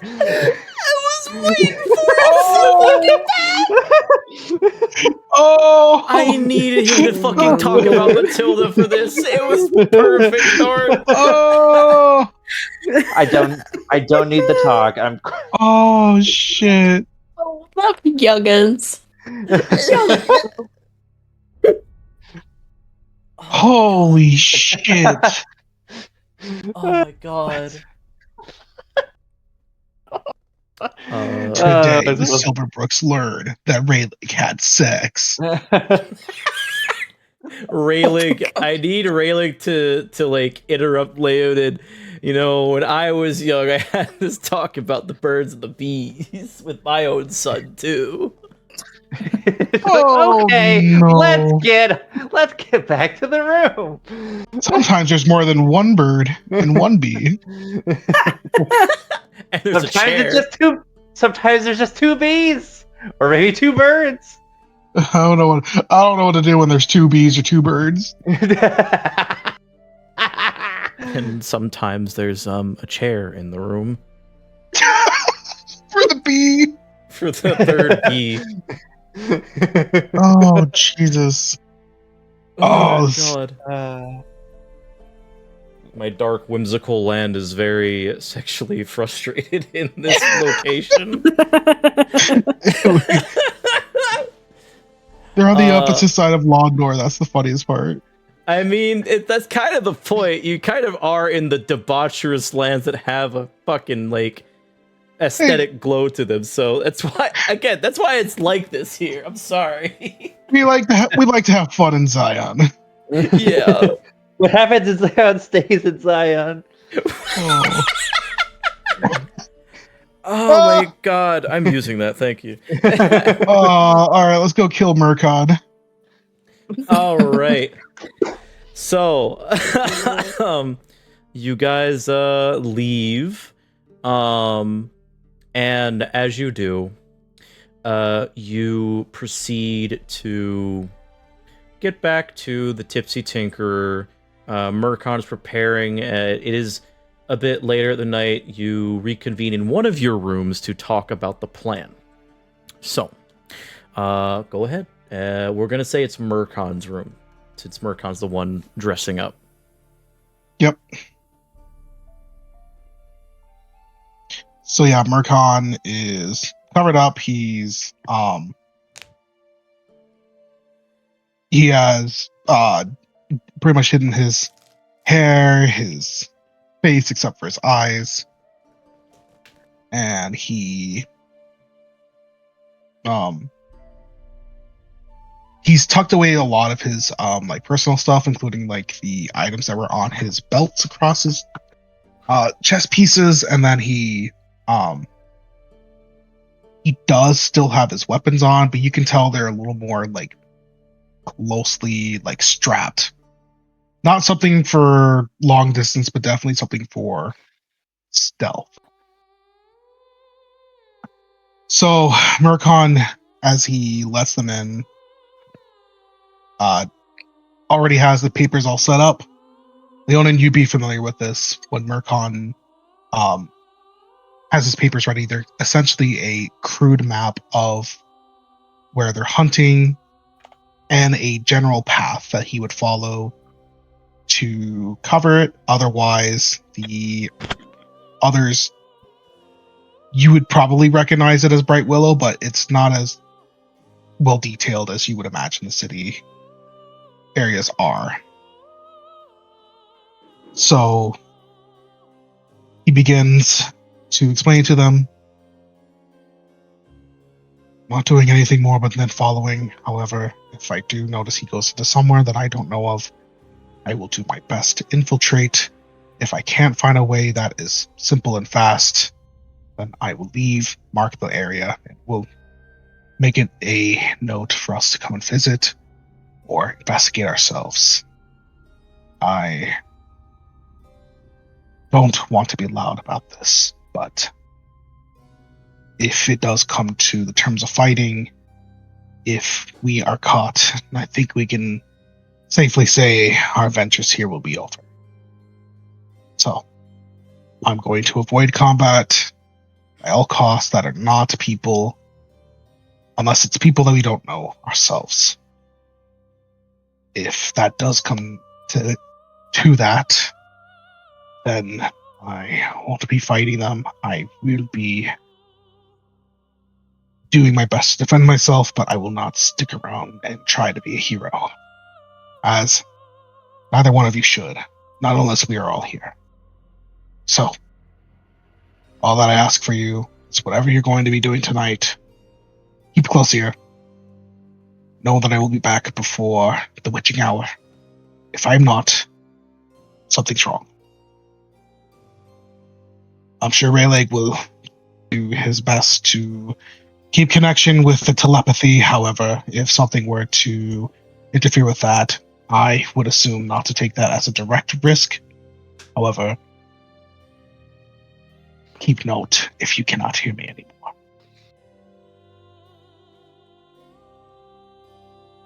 Indeed. Just remember that there's no shame in running away with your tail between your legs if it means that you can live to see another day. Well, when you put it like that, it sounds like I shouldn't, but listen, hunted before. I know what I'm doing. Last thing I want you all to know is if it does come to it and Bright Willow is something that we have to leave from, we leave. right away. No going to see anyone, no trying to make amends. We leave right away. Am I understood?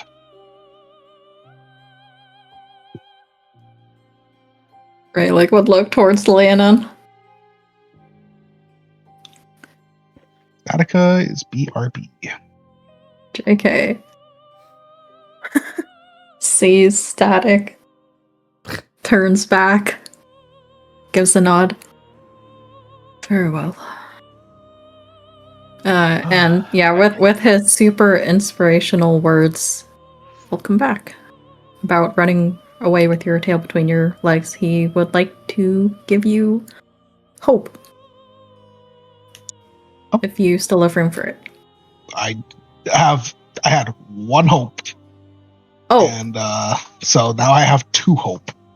Okay. Yeah, so those were his inspirational words. Thumbs up.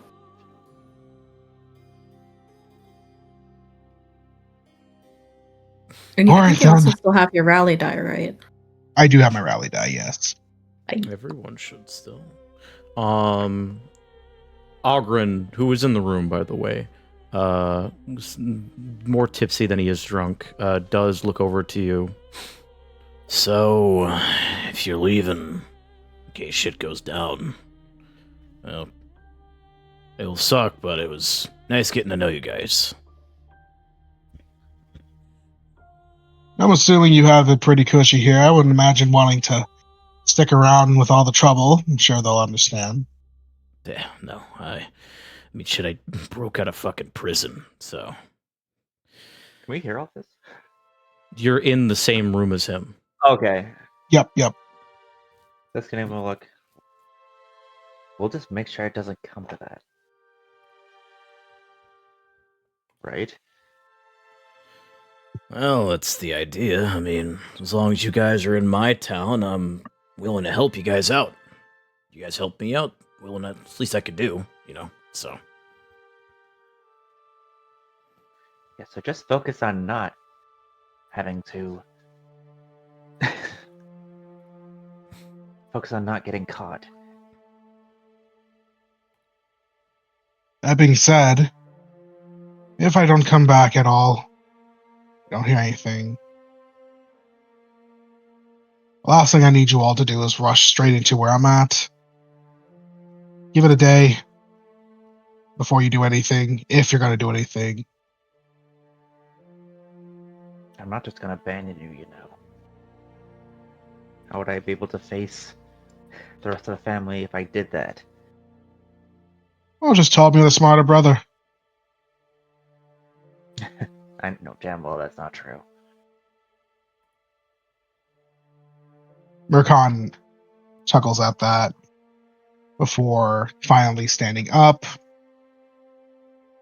All right. I'm going to finish my preparations. You all have something to do. Everyone have a good night. Hopefully I'll see you all before the morning. Come back, you hear? Adolphi guide you, Murkon.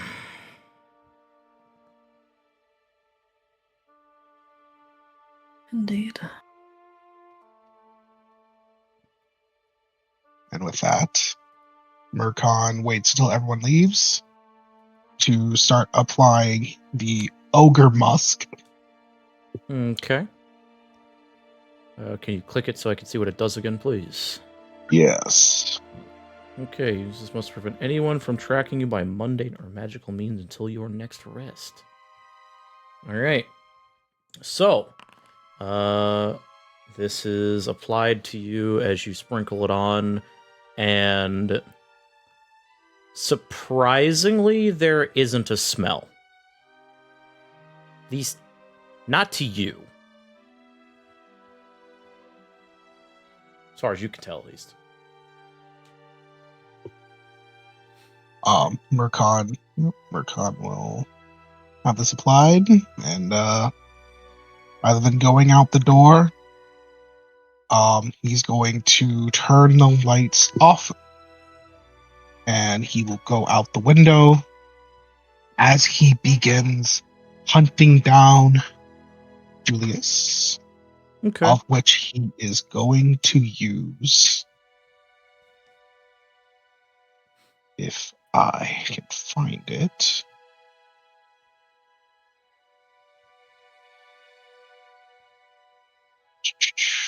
Pardon me. His skill, gifted tracker, Bless you. of which he's going to use as soon as he's able to actually find Julian, while he's sneaking from alleyways to rooftops to anywhere he can to get a safe route out of sight and in a good way to eyeing the automaton. Sure. So you do that. And it takes, I'd say, with the fact that you're good at this anyway, it takes a little bit to find Julius as he's currently walking across the plaza finishing his patrol.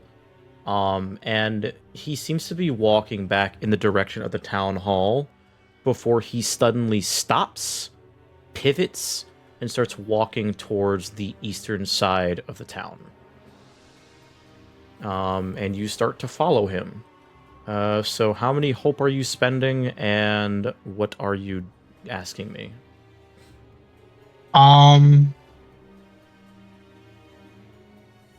He's still in sight, correct? Yes. For this, I'm going to just spend the 1. However, I'm going to use the Rosewild Armor's ability, and I'm going to spend a hope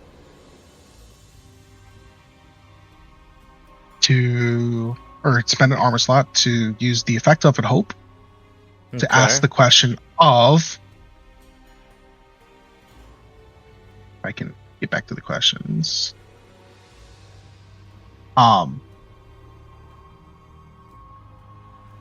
In terms of where he's going, what exactly is he doing in the location that he's heading towards? So, from what you can see, he is simply walking in that direction. But you can see that his normal robotic movements are a bit quieter, and you can see that his eyes are bright as they're looking around to see if anyone is following him. As they do click on as his head turns occasionally to look in the darkness, as it is a bit later at night. And you do essentially see that he is entering a smaller section of the town. How close are you getting to him? It kind of depends on the terrain he's using. He's very good at using the urban environment towards hiding away and creeping closer. I would say he probably would get pretty much in a far distance of him. Okay. And stay to that route. Stay to that while he's following him. Okay. So yeah, as you're entering this smaller section of the town, you do notice that a lot of buildings are clustered together a bit. No, we'll play a different song. Thank you. You notice that the buildings are clustered together more here, as this might have been maybe an older part of the town. And as you're following him through the streets, going through a couple of smaller alleyways, as it is a town, not a city, so they're not very big, you notice that he is entering an iron gate.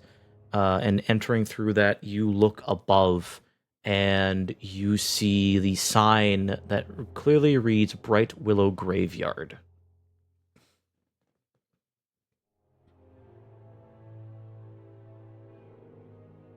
Perfect. Is there like other fencing that is next to the gating, like, or is there like a wall that you'd have to scale in order to cross it? Yes, it is. From what you can see from your grounded position, because you are on the ground, there seems to be the iron gate that is slightly open, and you see that it is, for the most part, completely walled off.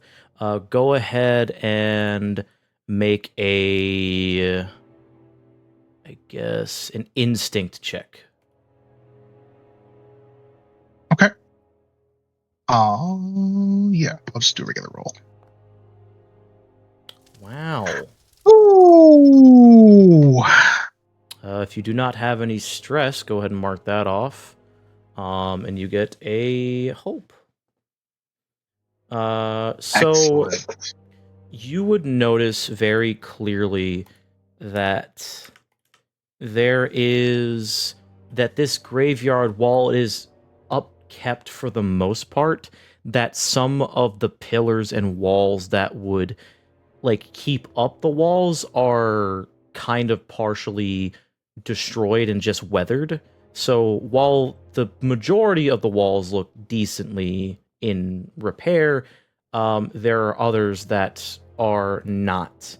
And you can see near the entrance a specific pillar that leads to a part of the graveyard, where you can just kind of peek past it and see very briefly, from your position, some darkness past the two lanterns that light the front gate, some graves. They look like tombs, almost. How good is the cover if Mercon were to get close to look into that area? It's pretty good. It looks like that what should be where that hole is should be a pillar, and you have like an entire wall on both your left and right side. On the left side, there is light, so that would reveal you a bit, but it's completely in darkness on the right side. Okay. Mercon's going to do his best to hide in that area. Okay. To ensure that he can stay hidden while he inspects that area. All right, so you are going to go hide and inspect it. Akuji, Yes. you are trying to follow Mercon, correct? Yeah, Mercon, or knowing that he's trying to find and follow Julius, if she doesn't see him or if she loses Mercon, she'll just try to continue focusing on trying to find Julius, because if she knows if she finds him, she'll find Mercon. Okay, so I will say, for this, go ahead for you, Akuji. You will not be able to use your sense of smell for obvious reasons. Yeah. Go ahead and roll a instinct check. Just flat. Okay. Okay. So Mercon is, I would say that the way that he's going about this, you do not find him. You first start at his room, considering, and you would see that he is clearly not there, as he does not answer you. So when you open the door, you see that the window is... Would you have closed it, Mercon, or would you left it open? Closed, but if you were to look, she would see that it was unlatched, so it's not locked. Yeah, you would see that the window is not locked, but it is closed. Potentially, obviously, because he might have went out the window, you are unsure. So you would essentially have to follow Julius instead, because Mercon did not leave a trail behind him, as far as you can see. Yeah. So She will do that then. all right. So you go outside through the front door of the tavern, and as you're walking, do you try to make yourself inconspicuous? Yes, she'll try and be less like stand outish as possible. She'll kind of like stay by the walls, stay by places where she can quickly hide in or behind. Okay. So you were actively trying to hide instead of just scaling rooftops and whatnot, while following Julius. All right. So go ahead and make a finesse check for me, please.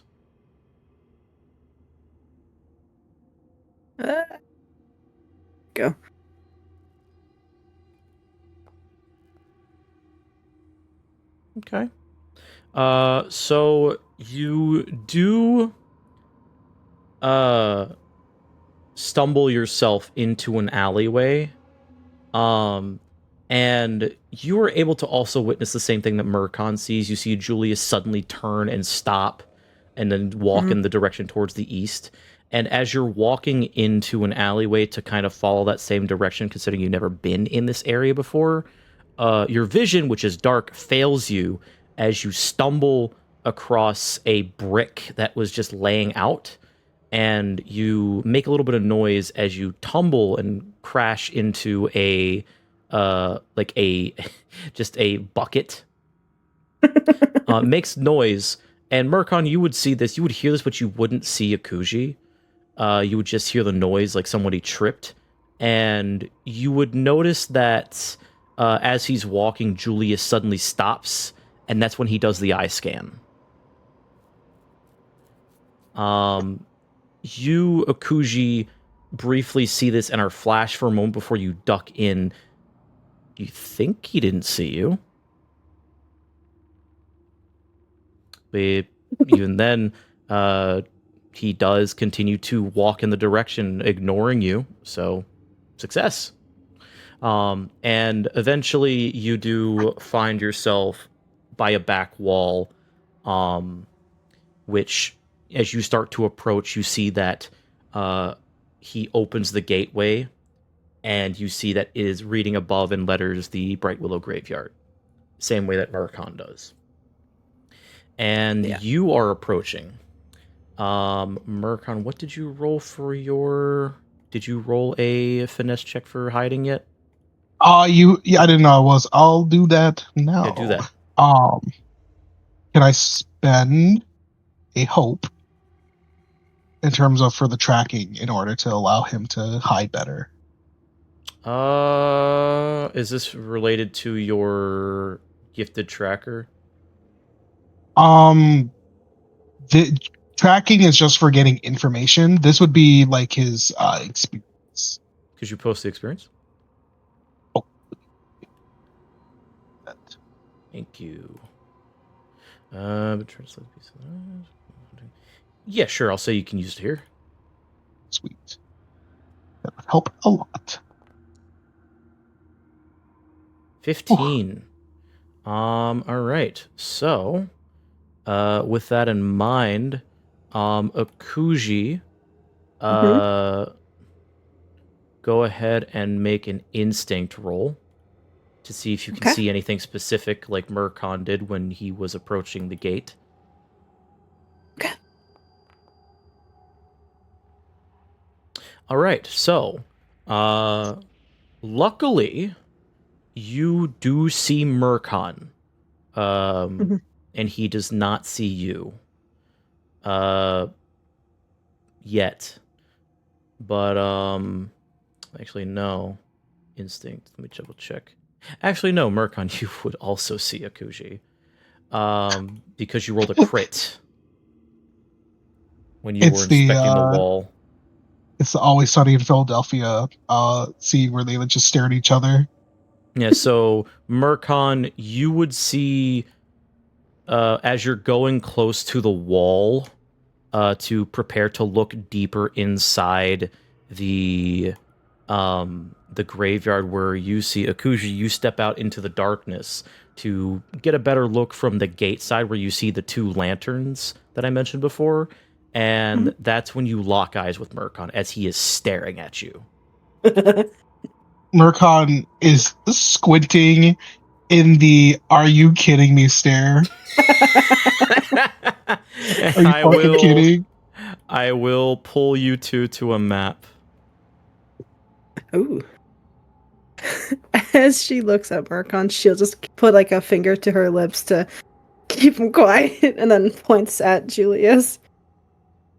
Murkon pinches his brow before he looks back into area, just focusing himself on looking at Julius.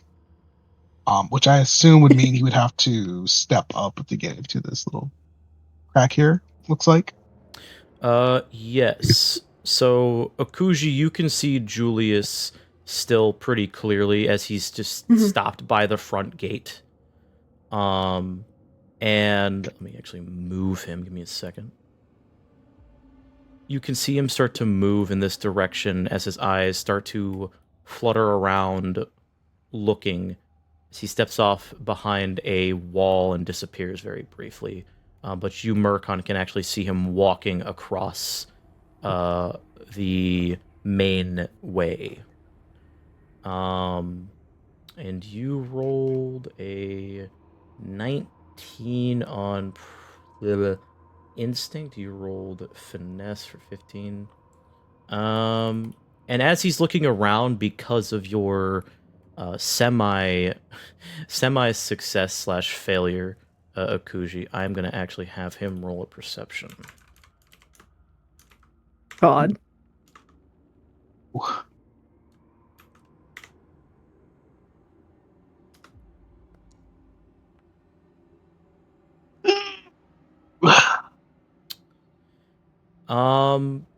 Akuji, go ahead and move where you would be, as you do see Julius disappear around the corner.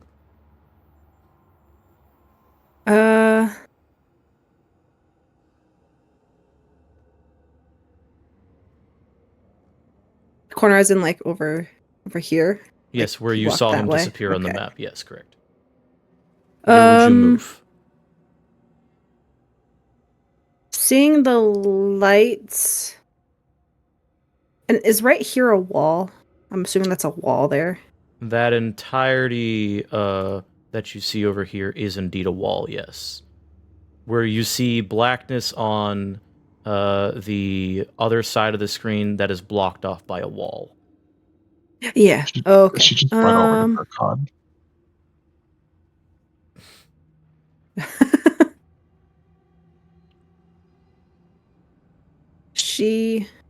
Are these just fences? I'm assuming that's just a fence. That is a fence, yes. It's the outskirts Okay. of where the cemetery starts. How well To try and avoid the light, she'll probably try and go. Yeah, she'll probably go through the light a little bit before she'll eventually end up probably over there to try and be a little bit more discreet in her movements to try and get into the graveyard without going through the main gate. Are you climbing it? Not immediately, no. Okay. She'll probably make sure that there's no risk of her being seen or heard first. Heard is a little harder to gauge, though. It indeed is. Go ahead and instinct. You rolled a... That was your first one. Go ahead and roll me another finesse check, please. And I'm actually going to re-roll that one because of your thing, Murkon. All right. Would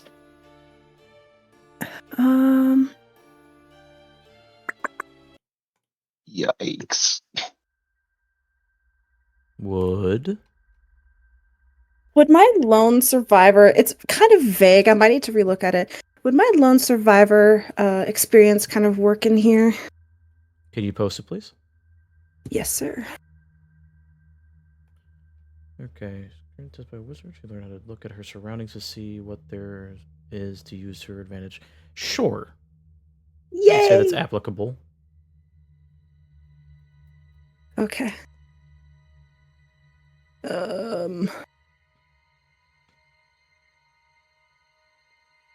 Situational bonus just a +2. Correct. Nice. All right. So, Not doesn't beat it, but nice. You are essentially pretty sure you're on grass, so that softens the blow of your footsteps. So you are able to get a little bit sneakier with your approach, as there doesn't seem to be anything on this side as far as you can tell, but you're not really tall enough to see if there's anything over on the other side of the wall. Mm-hmm. So it seems pretty safe to climb. Murkon, you see Julius look in your direction as his eyes flash very briefly, and you see the plink plink. But he seems to ignore you as he starts to walk off in this direction.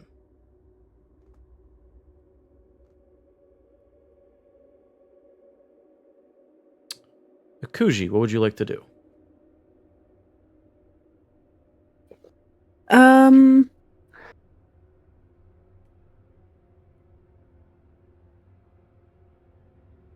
She'll probably double check Murkon's location to see if he's moved. He is not. Not yet. Not yet. She will then climb over that fence.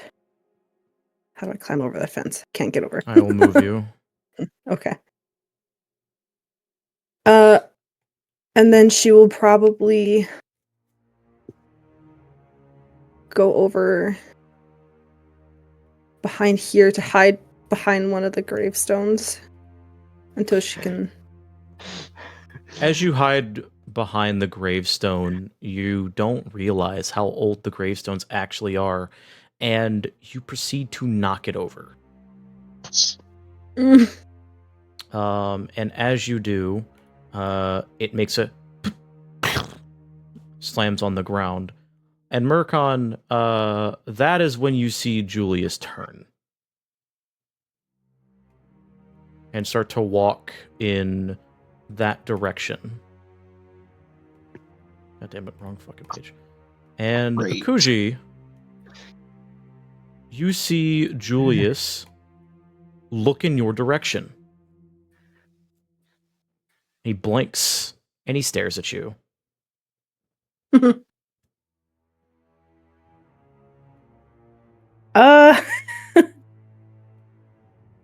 And a bright light of his eyes shine on you. Akuji, Yes. what are you doing here? It's very late. Murkon, you can hear this just very briefly.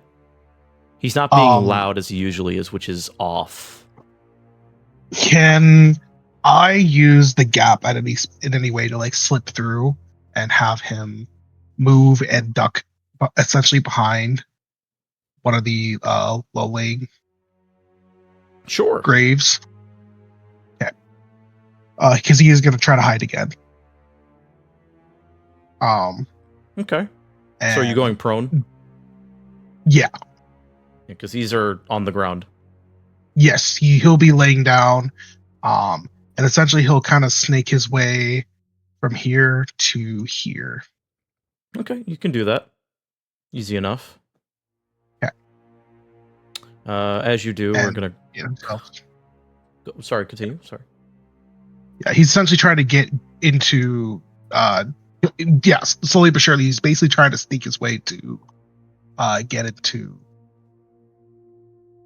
view of Julius and Akuji.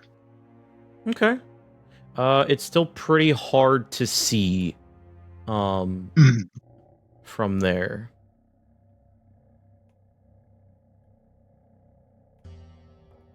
So you can't really make it out from that vantage point. You would probably have to cut across over to here in order to get a better vantage point. Okay. He'll listen first before he pushes his luck. Okay. So continue, Akuji. How are you responding to Julius?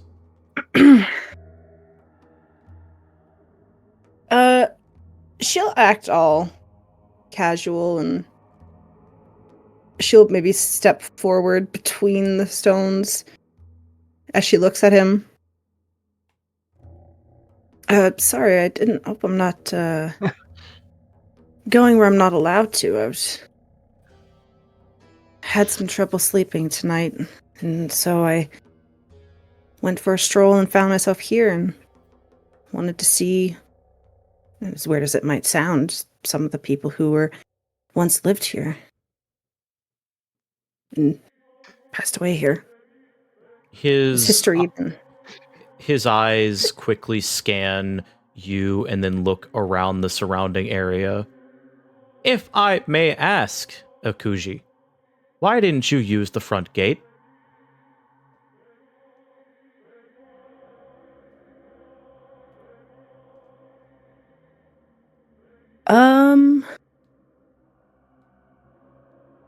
I couldn't find it.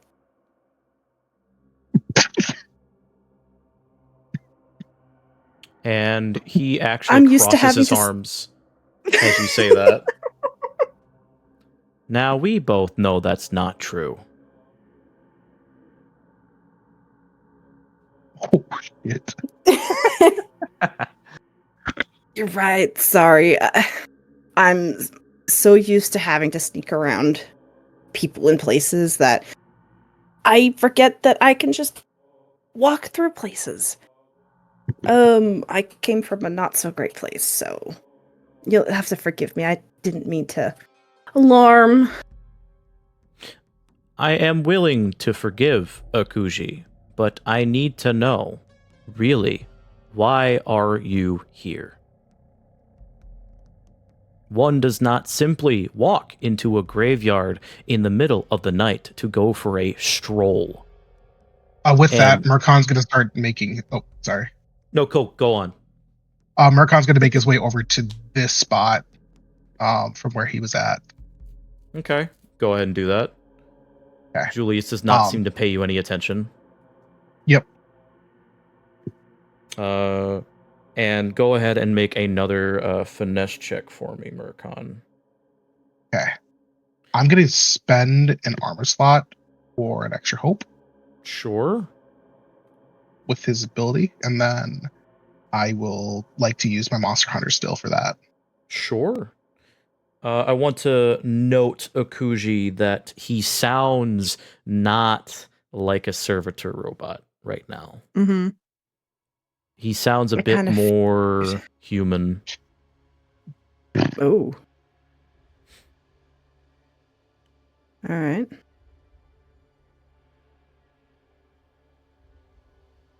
Yikes. Okay. You slide and it makes a bit of noise in the dirt.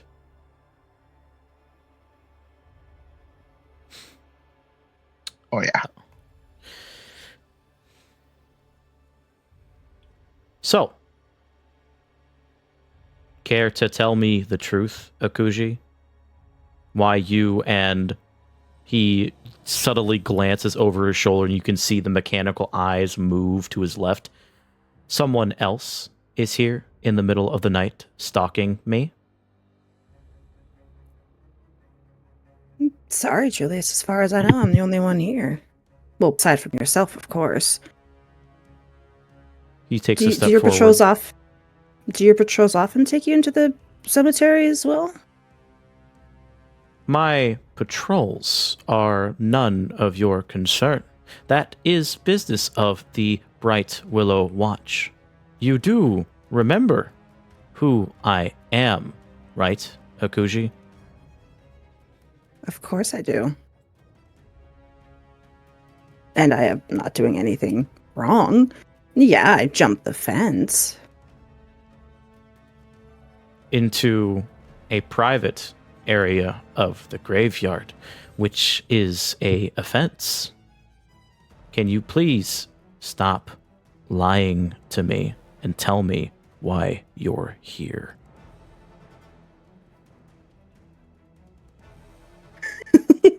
She's going to look at him and see if she can see any like visual differences in him at all. So, from what you can see with him being taller than you, he is now directly in front of you, and you can see that he is squinting, which he doesn't normally do from what you've seen. He has the weird, metal eyelids that kind of like act as shutters, but he's squinting at you, and his hands are balled up into fists. He is taking a very aggressive stance in your direction. And Murkon, you can just barely see this behind the short tree that's slightly blocking your view of the entire situation. Almost the entire situation. The leaves are very small and they're higher up, but you can kind of see it. It's just that stupid half log. Yeah. Right. Can Akuji see me from here if Murkon were to make any signals? I would say no, because you can see perfectly almost that Julius is blocking your view of her. Okay. I believe the statue is like in his line of sight between her as but well. Even then, you can see that Julius is also in front of Akuji and is blocking whatever sight he can. He obviously knows you're here.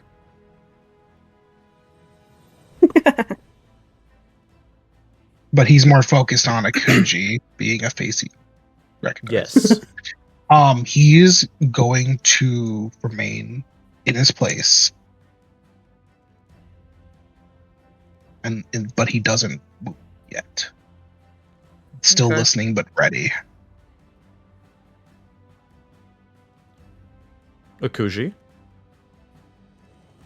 She'll note his rather aggressive stance. And she'll kind of stay where she is. And she'll give a kind of like a defeated shrug. Fine, I admit. I'm snooping around. I'm a curious creature by nature. Can't blame me for that. I will leave. I'll go back the way I came. I am sorry.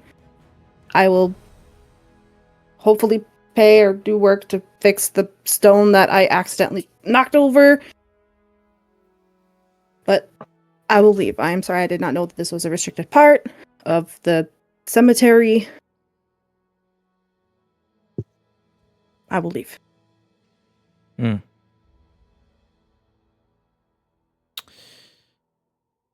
So are you actively walking away from him?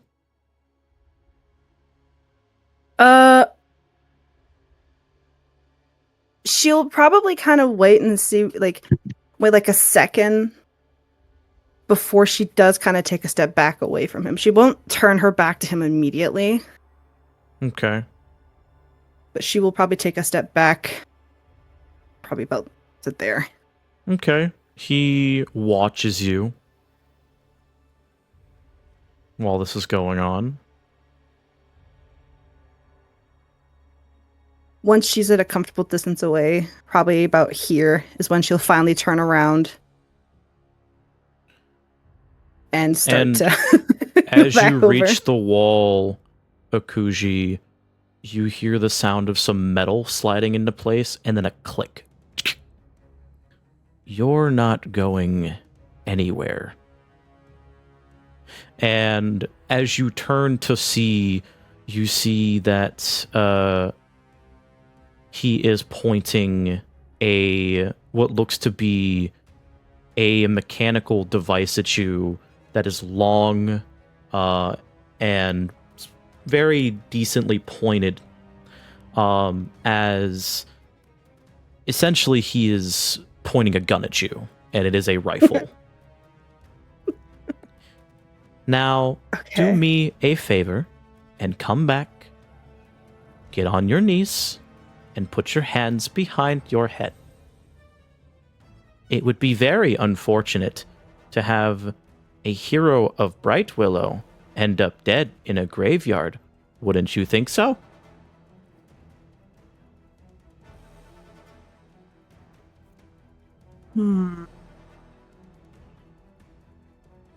Murkon,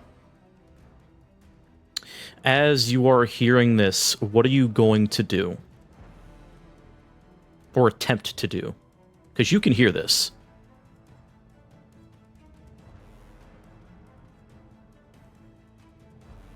You're muted. Yeah, sorry, I was just thinking, Murkon, in a rather risky gamble, knowing this is all just going to hell, is going to mark his stress as he does a deft maneuver. Okay. And what would this attempt at a deft maneuver be? So he is going to, from his distance, in a burst of speed, he's going to rush towards.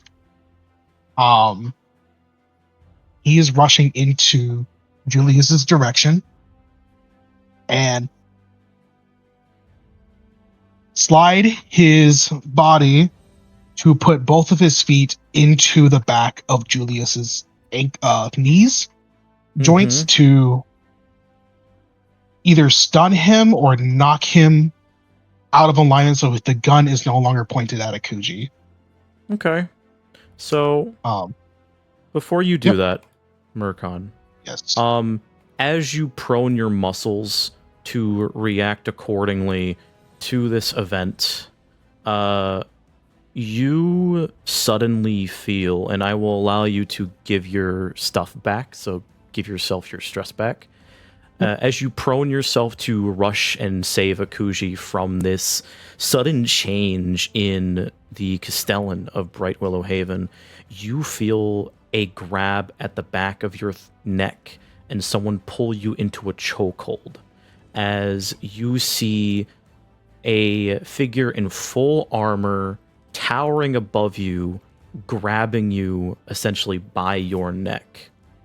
And in a very deep voice, you hear, "And what do we have here?" And that's where we're going to end the session. God damn it. Great. Fuck. Fantastic. All right, so potentially a fight and run situation, or, well, who knows? But I love it when you guys do really dumb things like splitting the party. It's great. It's fine. We expanded the party's working area. Did we learn anything the For first the record, time? Leo always thought this was a bad idea. All right, so, well, as side, we appreciate you guys watching. We hope you enjoyed, and we hope you have a wonderful, wonderful evening. Have a wonderful night. Night, guys. Good Bye, night, peoples. everyone. Night.